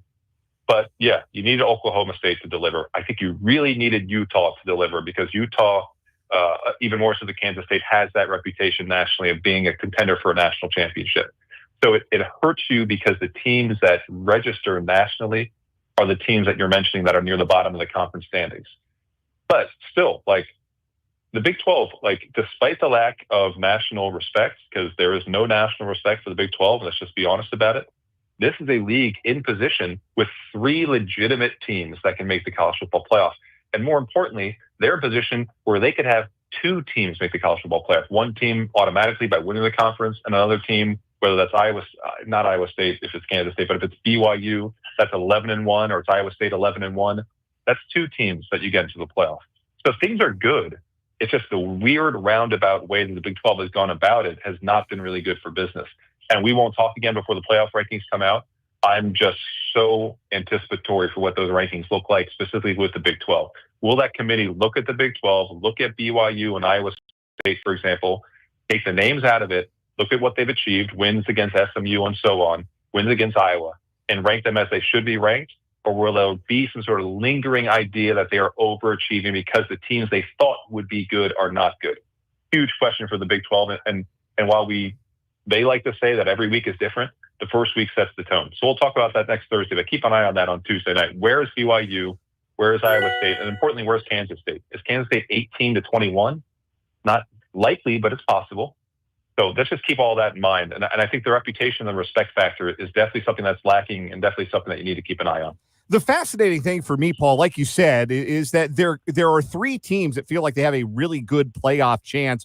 I don't really count Colorado unless they win the league because they don't have a chance for a marquee win the rest of their schedule. The team I look at, Kansas State, there's a chance that Kansas State could be sitting at the end of the season not having made even the conference championship game, but they would be potentially 10-2 with losses to a 13-0 Big 12 champion and a 12-1 Big 12 runner-up on the road, and wins on the road over a 10-2 Colorado and maybe even an 11-2 AAC champion Tulane. That would be as good a 2-loss resume as would exist in the country, and there are going to be 2-loss teams that make the playoffs. Why not that version of Kansas State? Yeah, look, we thought the math for our guys, we thought the math would be 10-2 back in August. I don't think that's really accurate because I do think there's going to be a 9-3 SEC team that's going to have a really good case. That's not a bad thing for Kansas State. Like if you see a 9-3 team, let's just say it's LSU or it's Alabama or it's Tennessee, whomever, and they're sitting at 9-3 and they're making their case for the playoff and you see that's being receptive, Kansas State at 10-2 is going to have a conversation too. I mean, that's a really good example of why a 10-2 team can't be necessarily eliminated just because they're from the Big 12. Because Kansas State will have the resume and the record. What will be interesting for Kansas State is 12-0 Iowa State, or let's say 11-1 BYU, 12-0 Iowa State. Will a loser, if it's BYU, get in over Kansas State because they're 11-2 and they beat Kansas State? That's the sticking point for the Wildcats at 10-2. So that's just something to keep in mind. But the resume is there, and Kansas State fans, like, don't just root for Kansas State, Colorado. Don't just root for a West Virginia to improve. Don't just root for Tulane to win the AAC or Arizona to get to a bowl game. Root for chaos in the SEC. Root for chaos for Indiana, because you need those teams to get out of your path. If those teams continue to drop off the map, Kansas State at 10-2 with a loss to Iowa State in the finale, if it's competitive, that might be good enough. I actually think as of right now, it will be good enough. Paul Myerberg of USA Today is our guest. This is the Big 12 football breakdown on 580 Sports Talk.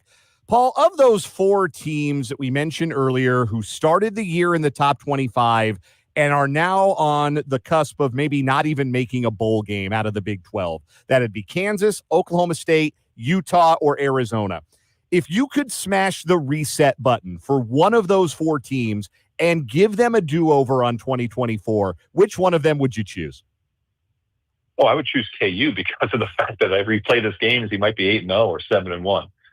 So I think KU, every time it gets to the zeros on the clock in the fourth quarter 6 times this year, they think, hey, can we play a 5th quarter? Can we run it back and do it again? So obviously that's the do-over team, but I just think Utah has been so snake-bitten by injuries this year. This is a program that is like, you never expect the bottom to fall out the way it has.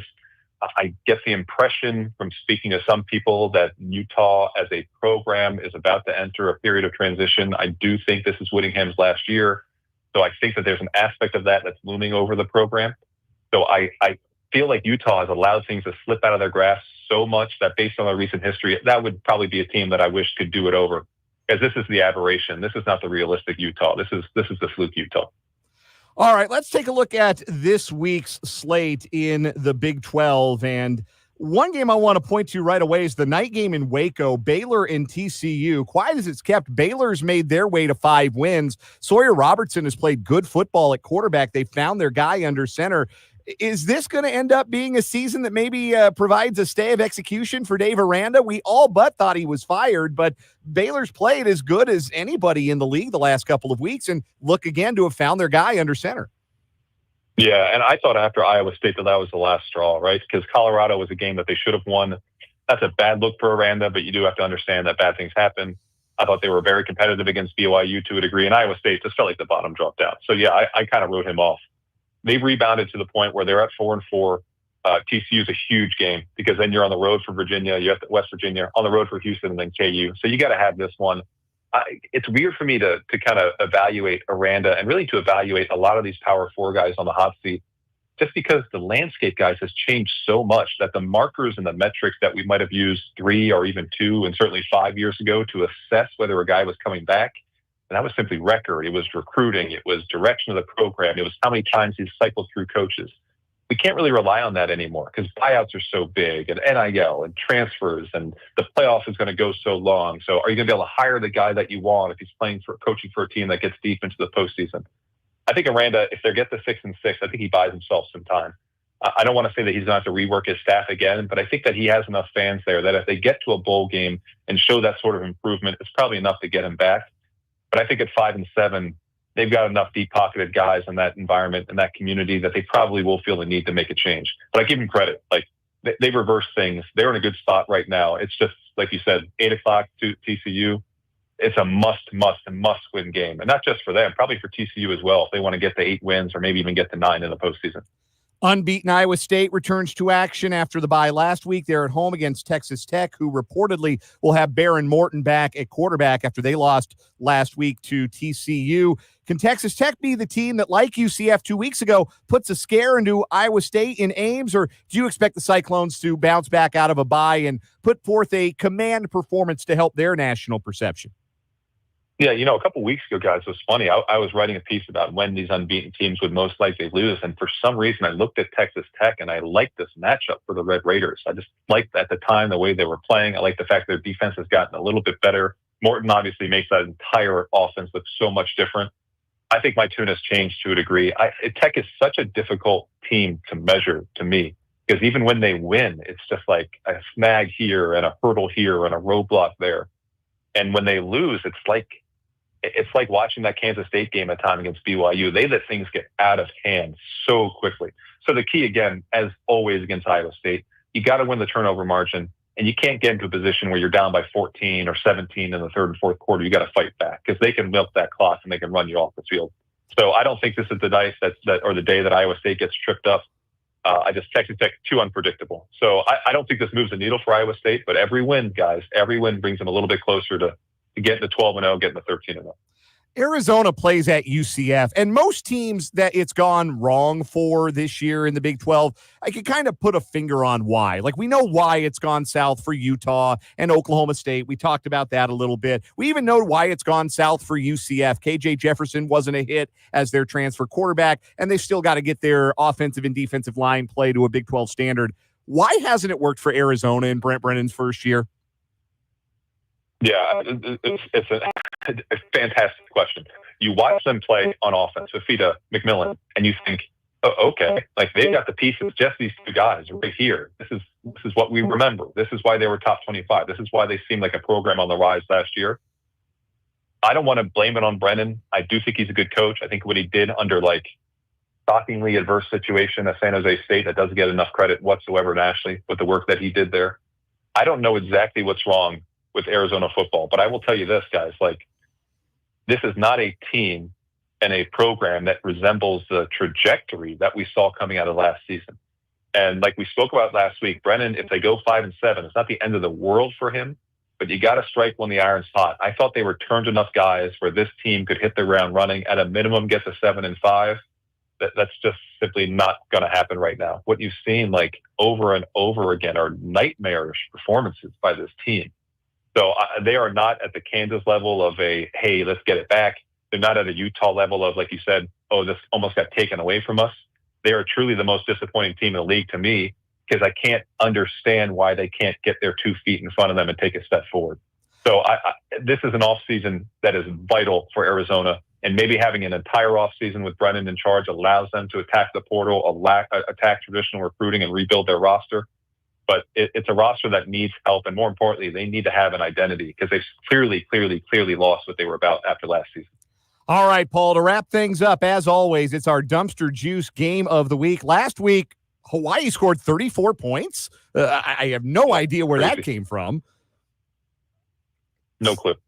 Except don't ever think that you're going to go to the 1,300 seat Hawaii Stadium, whatever they call it now, and think you're going to just escape with a win. Nevada found that out the hard way. So this week, we're going to the Big Ten for our Dumpster Juice game of the week. And I hate to do this because Purdue head coach Ryan Walters and I are actually high school classmates. We graduated from Grandview High School in Aurora, Colorado the same year, 2004. So I hate to do this to my guy Ryan Walters, but Purdue stinks. They're 1-6, Northwestern 3-5. Who do you have in this Big Ten battle of Dreck? I'm going with your boy and with Purdue now. I'm not going to pick against them. Well, you guys went to high school together. We've got to do this. The good news for him and for high school reunion is that I do believe that he's going to come back next season. I think like he's going to pitch. You knew what I was walking into. I need a new offensive coordinator. Give me a chance. And I think they're going to listen almost regardless of what happens. This is the moment. Purdue, if you've been watching them, they have been better. They're still really bad, but they used to be just atrociously bad. They've gotten a little bit better at a time. So let's get this going. Let's get off the schneid and let's get a win in the Big Ten. Let's boil her up and give your boy Ryan a win. Love to hear it. Paul Myerberg of USA Today joins us every week for the Big 12 football breakdown on the Fleming Place Wine and Spirits hotline. Paul, you're the best. We'll do it again next week. Thank you, guys. Talk to you soon. That is Paul Myerberg, and we will come back and wrap up the 4 o'clock hour 580 Sports Talk after this.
Our thanks again to Paul Myerberg, USA Today, for the Big 12 football breakdown. How about that?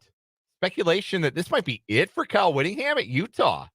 That was That's kind of a little bombshell Paul dropped in the middle of Yeah. that A conversation today. national guy dropping a bombshell like that. And look, Paul's tight end. That's what I'm saying. He didn't pull that from nowhere. Oh yeah, that's why I said the national tie. So that is interesting to hear that this program in Utah, a lot of their fans came in thinking they were just going to run the Big 12, and they might be going through a coaching change this offseason. That was great stuff. Always great stuff with Paul Myerberg when he joins us every week for the Big 12 football breakdown. We got one more hour to go. It's just me, Dan Lucero, and Spencer Dupuis the rest of the way. Brendan Dworzinski's off to the Washburn Football Coaches Show. That'll air from 6 to 7 on your home for the Ichabods, our sister station, Country 106.9, live at Skinny Sports Bar and Grill here in Topeka. Go join Brendan and Craig Sherg for that. But join us for this final hour. We got headlines. We got Mitch Holthus joining us, and we got a lot more. That's still coming up on 580 Sports Talk.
Let's get it. Final hour of 580 Sports Talk on this Halloween Thursday. Dan Lucero, Spencer Dupuis taking you home with this final hour of the program on 580 WIBW, FM 104.9, online at 580WIBW.com, and on our video stream. Check us out on YouTube. 580 Sports Talk is the name of the channel.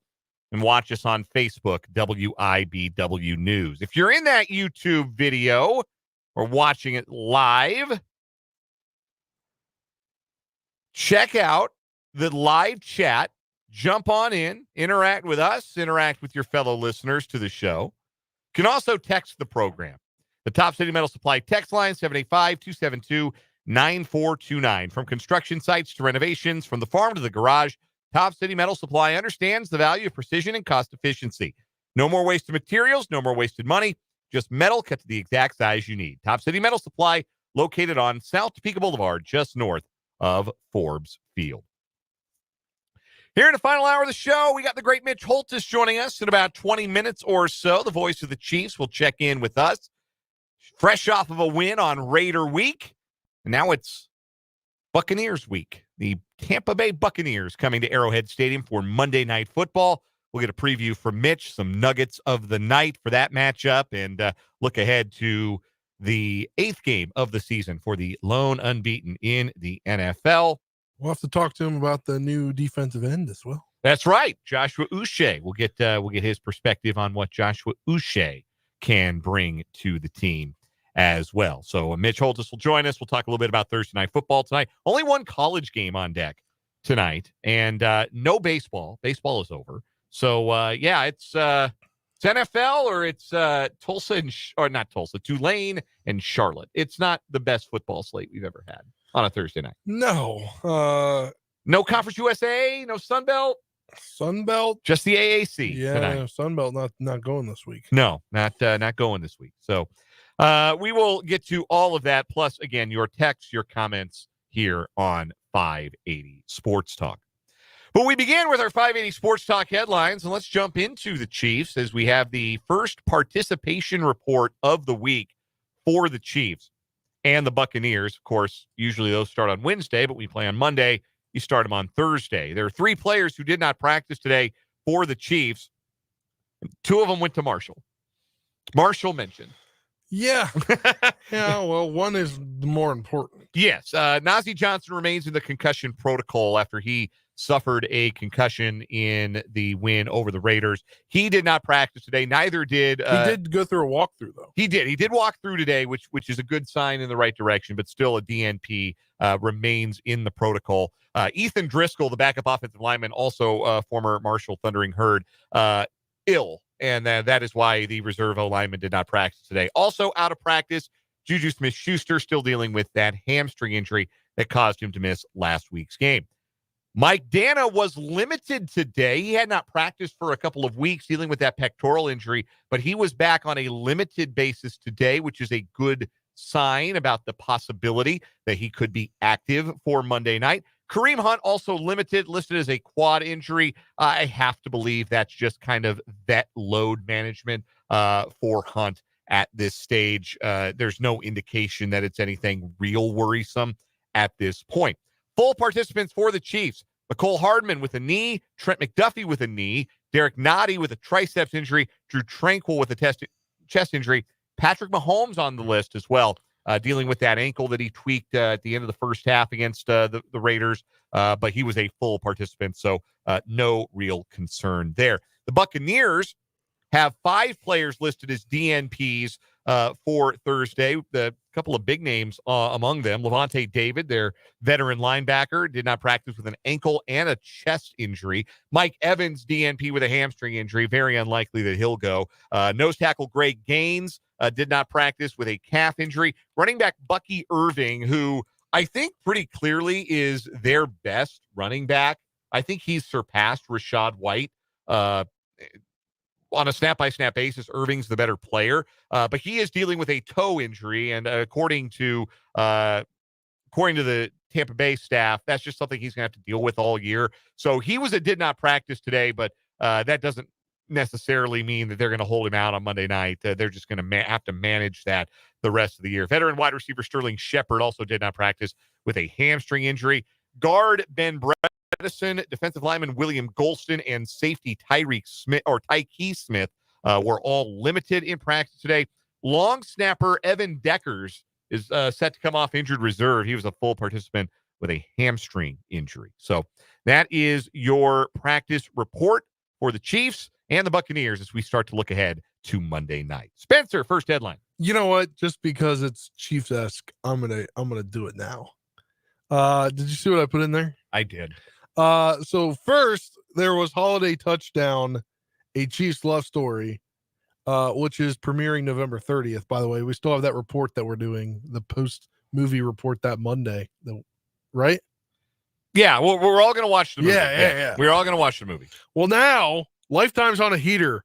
It's called Christmas in the Spotlight. It's a story inspired by Travis Kelce and Taylor Swift's love story, premiering the week prior, November 23rd.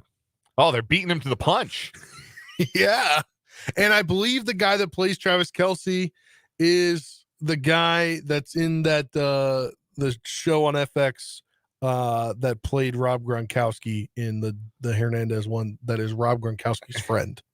That's funny. Yeah. He has a type. He's a tight end. Yeah, he played tight end in college, that guy did. I'm probably going to skip that one. I'm not going to lie to you.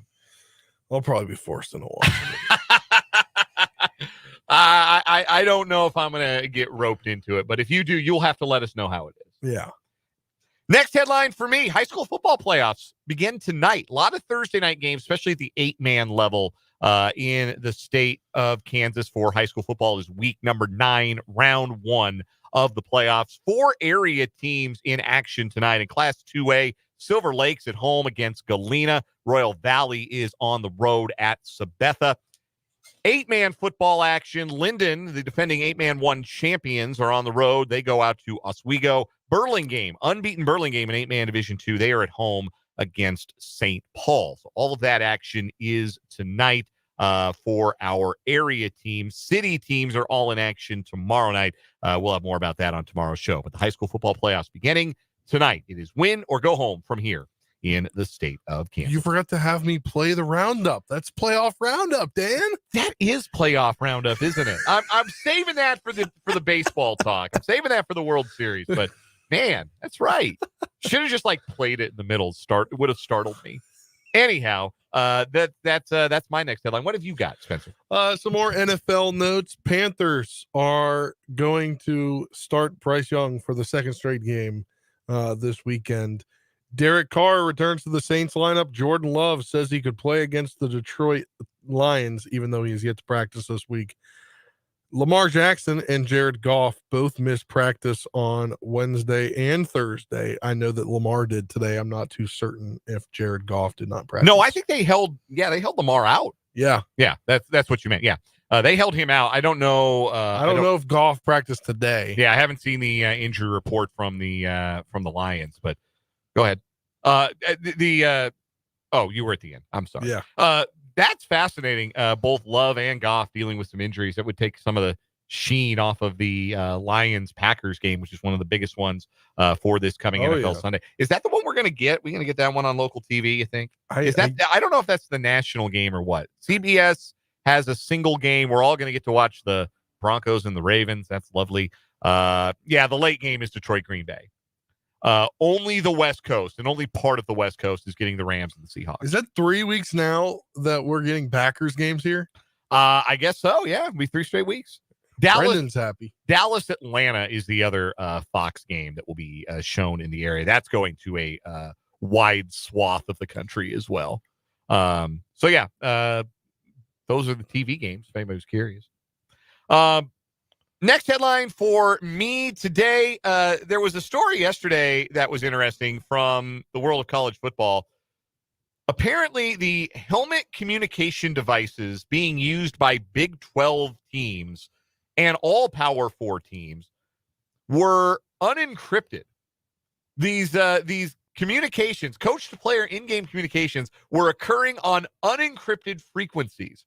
And it was the athletic director at Texas Tech, Kirby Hocutt, who raised the issue during a call with Big 12 athletic directors on Tuesday and said, hey, do we need to take a look at this? Are we sure that maybe our communications haven't been compromised, that games maybe haven't been compromised by the fact that we're broadcasting on unencrypted frequencies, which is a wild oversight by this company. GSC is they do the software, essentially. GSC is the software company that provides all 68 Power 4 teams. This is going on for everybody. Yeah, so you had shown it to us yesterday as Big 12, and then when I got home last night, I saw on Twitter that it was not only the Big 12, it's the entire Power 4 conferences that use the same brand, the same technology partner. Huh. Crazy. Yeah. So the Big 12 released a statement today and said that they found no incidences of communication being breached or any stolen signals, any malfeasance occurring during any Big 12 games this year. The modules and cutoff switches have all undergone software updates, and that will provide encryption, and all of the equipment is being sent back to the Big 12 teams, and coach to player helmet communication will continue as normal for this weekend's Big 12 contests. So that is the latest on Helmet Gate in the Big 12. Yeah, that's what it would have been called. You know it. Oh yeah, if something actually got hacked into, and we heard communications that went up on Twitter or something, would have been Helmet Gate. You got another headline? Yes. I think a lot of people will applaud at this headline, although I don't want to say it like that, but he's losing. He lost his gas. Bob Costas is retiring from MLB play-by-play. Yeah, Andrew Marchand had this story in The Athletic that Bob Costas will no longer be doing play-by-play for either MLB Network or the Turner TNT networks during the Major League Baseball postseason. Costas reportedly realized that he had lost his fastball a little bit, that the criticism of his work during the Yankees-Royals series was enough to make Bob realize that it was maybe time to step back from what has been a Hall of Fame, literally. Yes, great broadcaster. Career. Just he's realizing that it's time to step aside. Yeah, nobody does it at a high level forever, and you get to a point where you have to step aside. It happens to all of the great ones; they all retire, and it's happening for Bob Costas. And there's a part of me that feels like, man, we were really hard on Bob Costas, but like deservedly hard. Yeah, I mean, it made him realize that he's lost his fastball. He will still work in his emeritus role with the MLB Network. Yes, he's still going to be on MLB Network, but he will no longer be the voice of that network's signature game. Or when they have their game, when they do a game of the week, he will no longer be the voice of that. He will no longer be a voice of the playoffs for Turner Sports. They'll have to find a replacement to go along with Brian Anderson moving forward.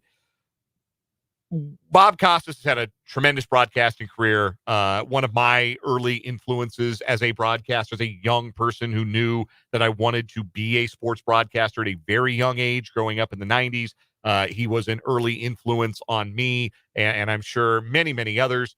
But his time had come, and he could not meet the moment, I guess is the best way to put it. He could not meet the moment in the playoffs the way that a broadcaster needs to meet the moment. Like if you watched the American League Division Series and you watched and listened to Costas call the Yankees-Royals games, and you listened to Brian Anderson call the Guardians-Tigers series, that's what meeting the moment sounds exactly like. What Brian Anderson gives you is what meeting the moment sound like. And Bob Costas can't get you there anymore. And credit to him for realizing it, even if he needed the help of hundreds of thousands of maybe Twitter trolls and the like, who had to point it out to him, or knuckleheads like us behind the microphone on sports talk shows across the country. But it was obvious, and Bob Costas is stepping aside as a play-by-play man. Now, Mark in the YouTube comments points out Vin Scully never lost it.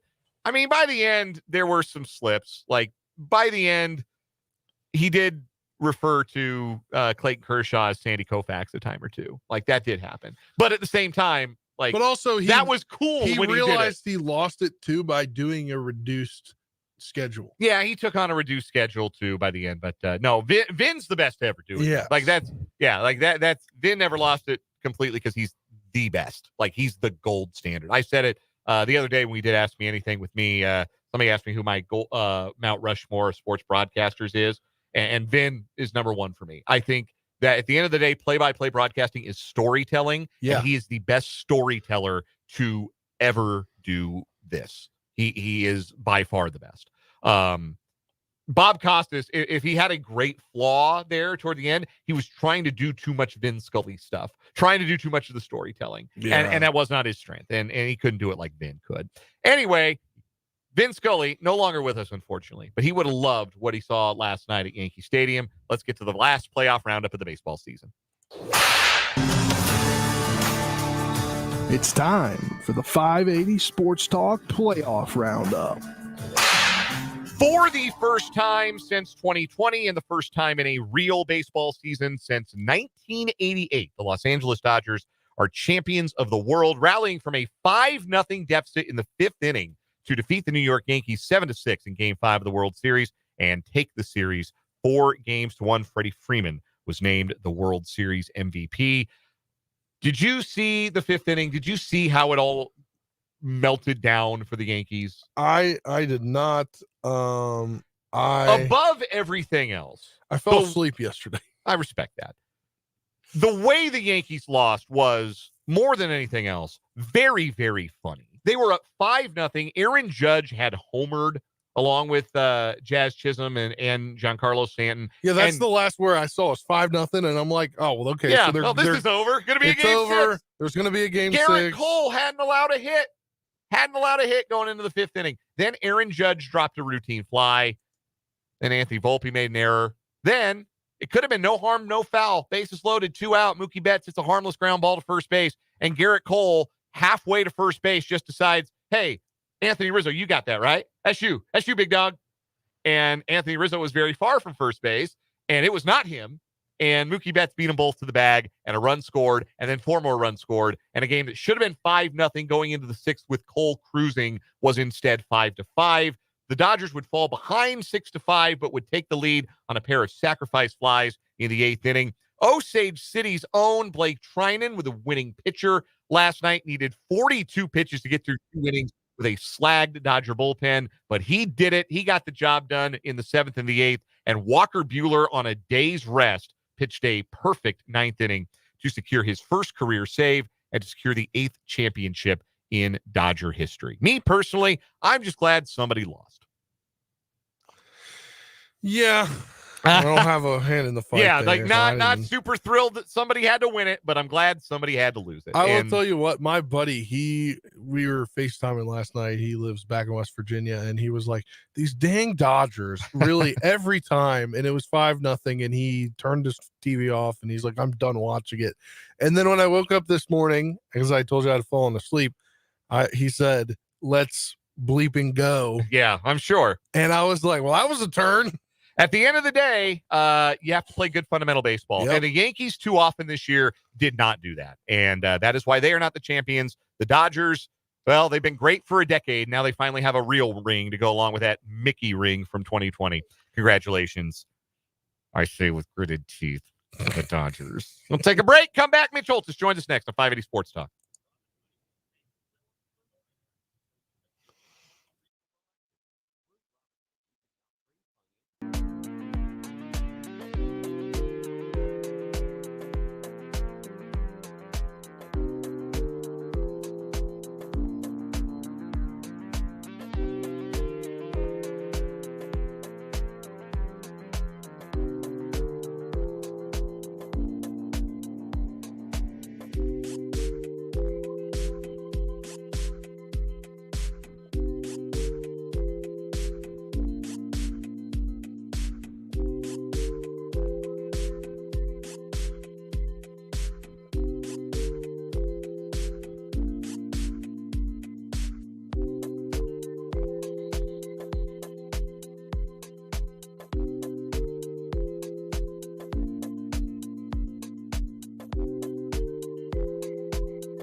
528 on 580 Sports Talk, and it's a Thursday afternoon, which means we get to welcome in the voice of the Kansas City Chiefs, Mitch Holthus, whose appearances on 580 Sports Talk are brought to us by Hy-Vee and by Azura Credit Union. Contact Crystal Rippey, Kirsten McCall, or Kristen Ambergy about the credit union advantage in getting your first or next home loan. And Mitch, every win over the Raiders is uniquely satisfying, but what did you enjoy most? What do you feel like the Chiefs enjoyed most about that 27-20 win at Allegiant Stadium on Sunday? Oh man, that's a good question. I think the fact that they just have developed this kind of Green Beret, Navy SEAL attitude of goal to go, first and goal at the 3 doesn't matter. The fact that they've done it now so many times to have 7 snaps, basically goal to go right there, which could have changed the flavor of the game, and the Raiders get 3 points. But you can go back. Baltimore, same deal, no points. Cincinnati, 3 points. Atlanta twice, no points, no points. There's another one in there I'm forgetting. But I think that you come out of that game, and the fact that in those 7 snaps, those 2 goal-to-go stops, you had Noddy, you had Karlaftis twice, you had Turk Wharton, you had Felix in there, you had Tranquil shot the gap, Bolton. Chris Jones wasn't listed in the stats, but when you watch the video, you saw his impact. There are literally like 9 guys involved in those 7 snaps, so it's everybody doing different things. Justin Reed covers the pass and tackles Alexander Madison. And then Justin Reed, man, I don't know if you heard the Kingdom show on Monday night that you guys carry, but he was so brilliant in explaining it of what this defense is doing. I think that's the biggest thing to take out of them, that teams get close to the goal line, and this is special forces for the Chiefs. Quick aside about Justin Reed, because I did get to hear part of that interview. I did get a chance to tune into the Chiefs Kingdom show, which you can hear every Monday night at 6 here on 580 WIBW. And I have always thought this about Justin Reed, and you and I have talked, Mitch, over the years about the football IQs of a lot of these guys for the Chiefs. I got to think Justin Reed is up there with one of the smartest players in the league, and I'm curious how much you think that his intelligence on the back end is important to what this team is able to accomplish on the defensive side. I think it's very undervalued in answering your question. Now, in talking about this defense, this would be like going to one of those high school commencements and they go, we have 7 valedictorians. Everybody had a 4.41719, like they all had, because McDuffie he would be valedictorian in that regard. Brian Cook, Bolton, Tranquil, Karlaftis, these guys are all like quasi or co-valedictorians. And the thing though with all these guys that I mentioned, but Justin Reed, sometimes you can be that way and be cerebral, but you don't necessarily play that way. Like I'll line up right. Really, in 21 with the Honey Badger, he would know what to do, but he just wasn't willing to dive in there and mix it up like he did in 2019. And we saw it kind of waver in 2020. Justin Reed is not wavering at all. I mean, he is bringing in the wood, whether it's in the run game or the passing game, and he doesn't miss many tackles. But you throw that in with his physical play, with just how smart he is and how he can influence the others, it is an example of, again, guys being brought in by Brett Veach, and that includes Tranquil, that not only they integrate into your system, they integrate into your culture, they enhance it. And Justin Reed has certainly done that, and so has Drew Tranquil. We're joined by Mitch Holthus, voice of the Chiefs, here on the Fleming Place Wine and Spirits hotline. And Mitch, defensively for the corners, how big is it to see, obviously, the young guys that are thrown in the fire do pretty well, or obviously going to make some mistakes, but learn from them in the middle of the season when there could be time where they have to play later down the line? Well, that's the crux of the matter right now, and that would be my biggest concern going into Monday night, would be that when you get injuries that stack up at a spot. Now, wide receiver, we've seen him stack up for the Chiefs, but it seems like they've been able to kind of mitigate it with D-Hop and him having an immediate impact last Sunday, and you've got enough pieces there that you can be okay. Now, at corner, you start to keep losing guys So you lose Jalen Watson, but then you lose Najee Johnson. So now all of a sudden, Christian Roland Wallace, who's been out there and, let's go 7 DBs and get the pick in the week before in the San Francisco game, now all of a sudden has to be out there even more so. And you're still playing, even without Mike Evans this week or Chris Godwin for the year, you're playing a Baker Mayfield quarterback that will find the runt pig and exploit it. So to me, yes, to see it grow, and Joshua Williams now has to come back in and play football at the level of Jalen Watson or Christian Roland Wallace or Keith Taylor, who struggled in the preseason, is now, he's in your Christian Roland Wallace role. Everything just moves up.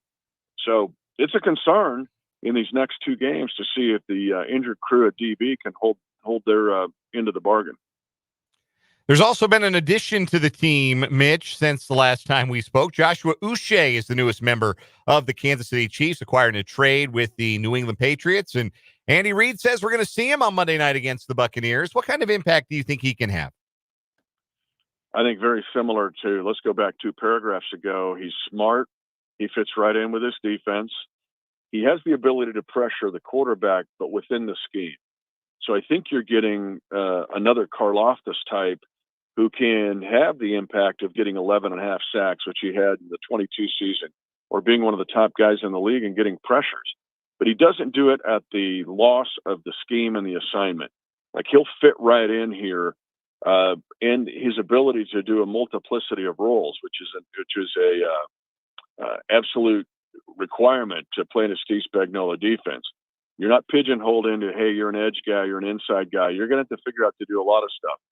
And Uche, so far, feels like he's catching on, and another Veach fit here for what the Chiefs need to get done with D-Hop from the last pickup, and now with Uche on the defensive side. We're joined by Mitch Holthus, the voice of the Kansas City Chiefs. His appearance is brought to us by Hy-Vee and Azura Credit Union here on 580 Sports Talk. Mitch, the Tampa Bay Buccaneers are the opponent on Monday night, and they are a team that's had some ups and downs to this point in the season, but it feels like it could be a good matchup for the Chiefs offense. What do you think we will see from the Chiefs on offense, especially with more DeAndre Hopkins involvement potentially in the offense for the first time? Yeah, I got 3 really good nuggets to chew on for this game. Love it. And I'll save the best for last. I think it's just too cool. But let's jump into where I'm with you. I think that I'm perplexed with the Tampa Bay defense. They started off 3-1, the Buccaneers. Now they're 1-3. They go, well, they lost Evans and they lost Godwin. No, that's not all of it. If they don't turn it over, they're very much like the Raiders, except they're a better version of the Raiders if they don't turn it over. And we said that last Thursday night, and the Raiders, when they didn't turn it over, were right there with the Chiefs. And then, whoops, Minshew coughs up the fumble and the game changes. But with the case of the defense of the Buccaneers, this is not the Super Bowl 55 Buccaneers defense. In fact, only Jacksonville and Carolina have given up more offensive points than the Buccaneers.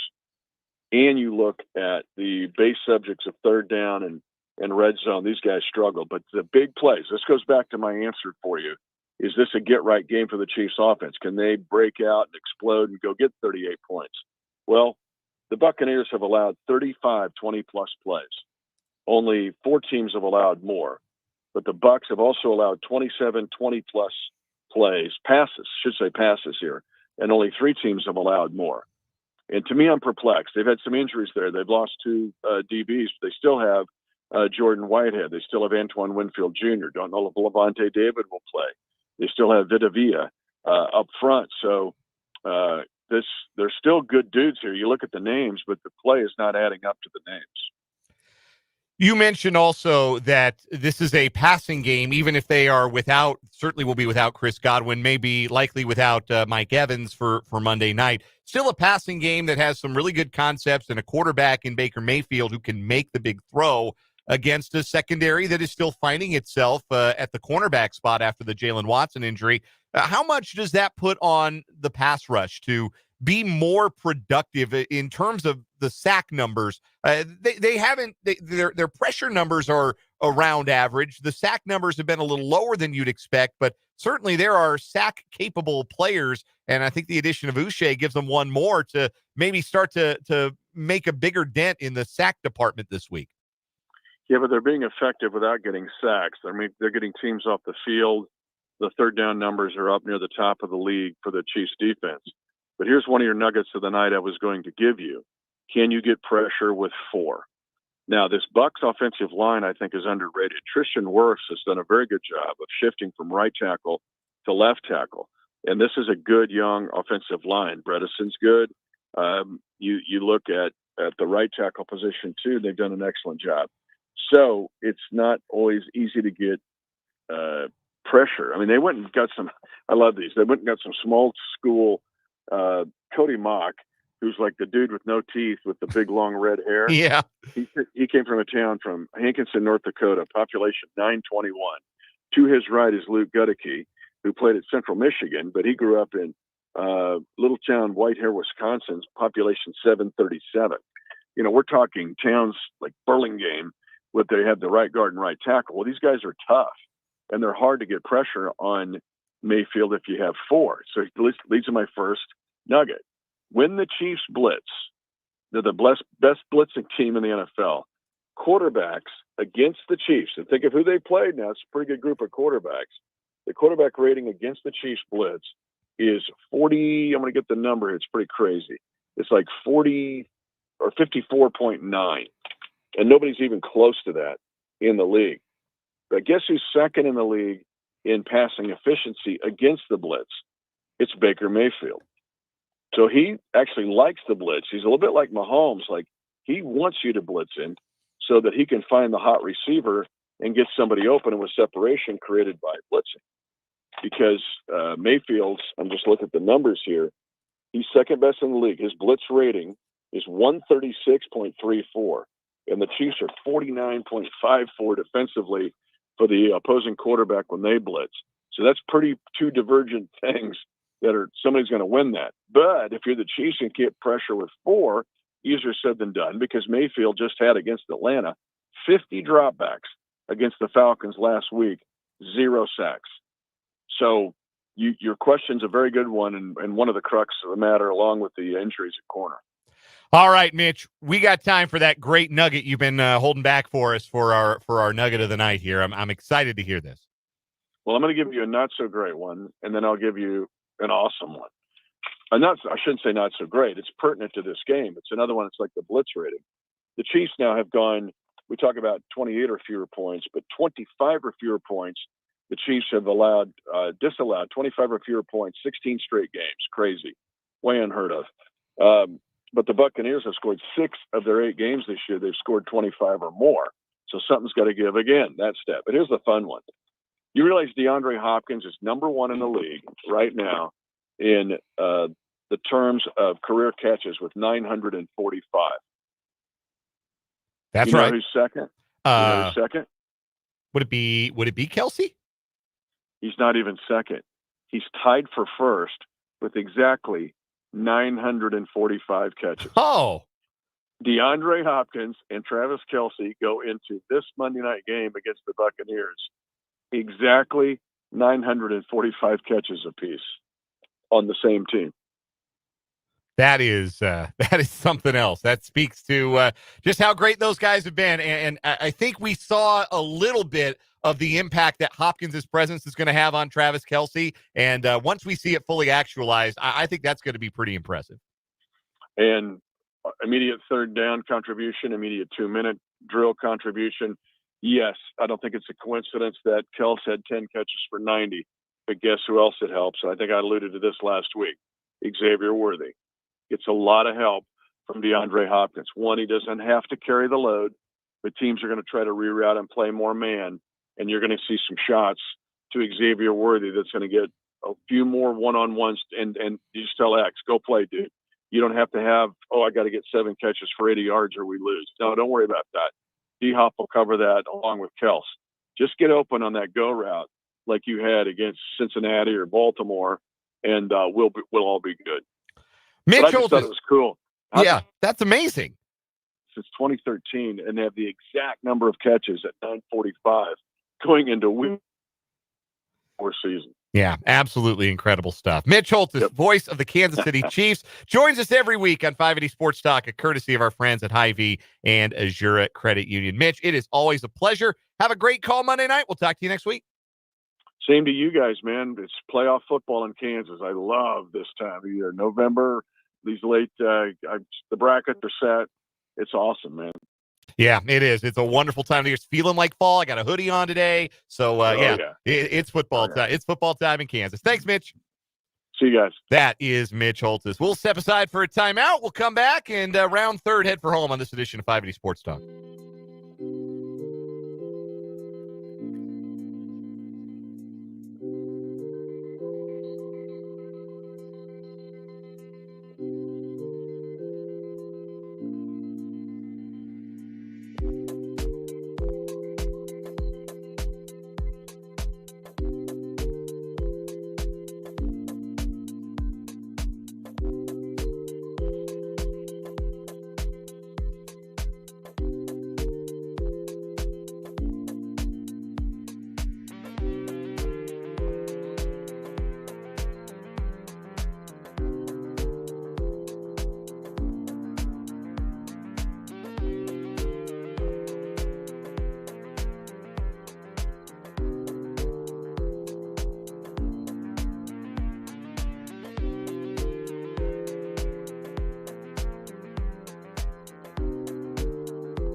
547 on 580 Sports Talk.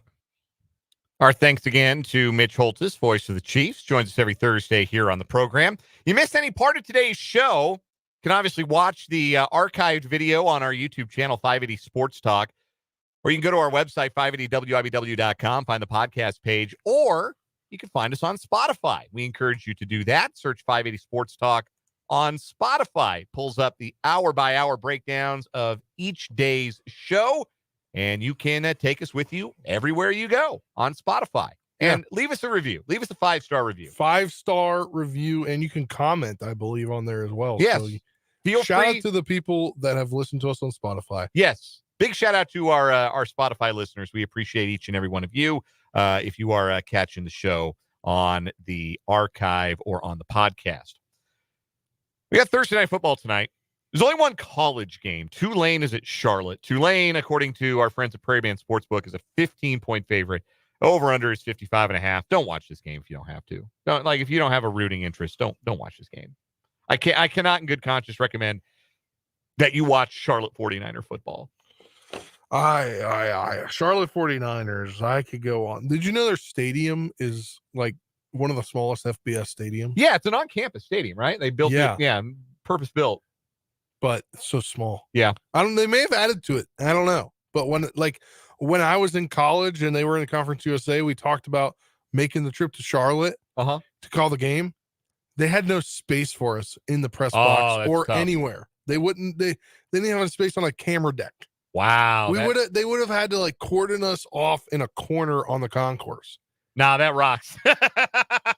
It's like you go to a high school. I go to a high school game, and it's like, we got 5 area stations covering the game tonight. Yeah, one of you is going to have to do this from the bleachers. They literally have a home and away, and I think maybe I think that's it. They have a home and away booth. We're going to have to do that one day. In a TV booth, yeah. On 580 Sports Talk is the most bizarre places you've ever broadcast a game from. Because I bet we all got stories. We've all done it. Brendan's only ever been here doing a KJHK, so maybe he's got some stories from college radio. But generally, we're treated pretty well here at WIBW, and we appreciate all of the area schools that have been so good to us and made sure that we have good space to broadcast from. Brother, I've done games from wrestling rooms and wrestling room, temporary bleachers, my own car. Wait, you did one from a car? Yeah, I did one. I did soccer from my own car. It was raining, and I want to be outside, so I just sat in the front seat of my car and did the game on my cell phone, just speakerphone. Yeah, did the post game show driving back to my house. Yeah. Yeah, that was the thing that I did once. Yeah, we'll have to expand on that if we ever get the opportunity here on 580 Sports Talk. There is NFL football tonight. You're going to hear it right here on 580 WIBW from Westwood One. The Texans and the Jets. The Jets are 2-point favorites. Make that make sense. I can't. Yeah, I have nothing for you. I have nothing for you. That team is the Pits. Yeah. The Texans should win, but that's one of those lines that would scare me off of betting it. That's one of those. Vegas knows something. Vegas is smarter than me. What do they know? Yeah. What do they know? I wouldn't touch that game with a 99.5-foot pole. The only thing I would do is I would potentially think about a unit on the under. The total tonight is 42. And the under might be the play. It's a Thursday night. Thursday night football, you usually see lower scoring games. That's about the only thing I would touch about. Texans got one good, healthy receiver right now. Yeah. They're down Stephon Diggs for the year. Nico Collins is still out. Yeah, maybe that's what it is. Maybe that's the reason. I don't know. Betting advice from Dan tonight. Don't touch that. Don't touch that spread. Don't go near it. You're going to hear it right here on 580 WIBW after some 580 Sports Talk overtime. We're going to take a break, come back, wrap things up with a final word on this edition of 580 Sports Talk.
word time on 580 Sports Talk. Spencer Dupuis, what do you got?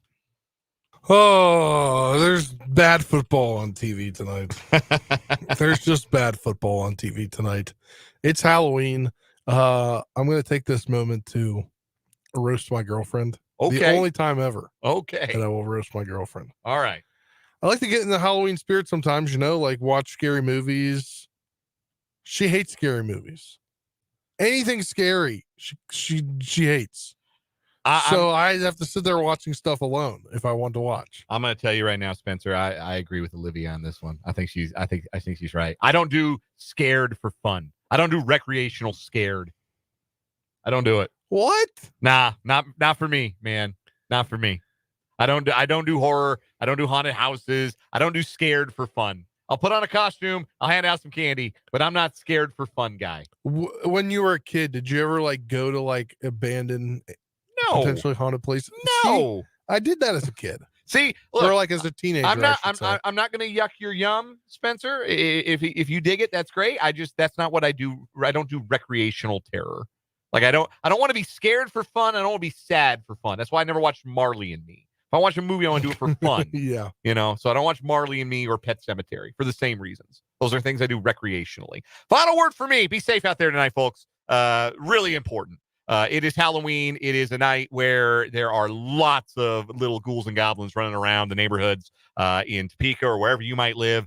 Be careful. Be mindful. Be safe. Drive with your lights on. Go super slow through the neighborhoods. And be nice to the kiddos out there that you see tonight. Please be safe out there, and hope everybody makes it home from trick-or-treating safely. Overtime is next. For Brendan and Spencer, I'm Dan. This is 580 Sports Talk.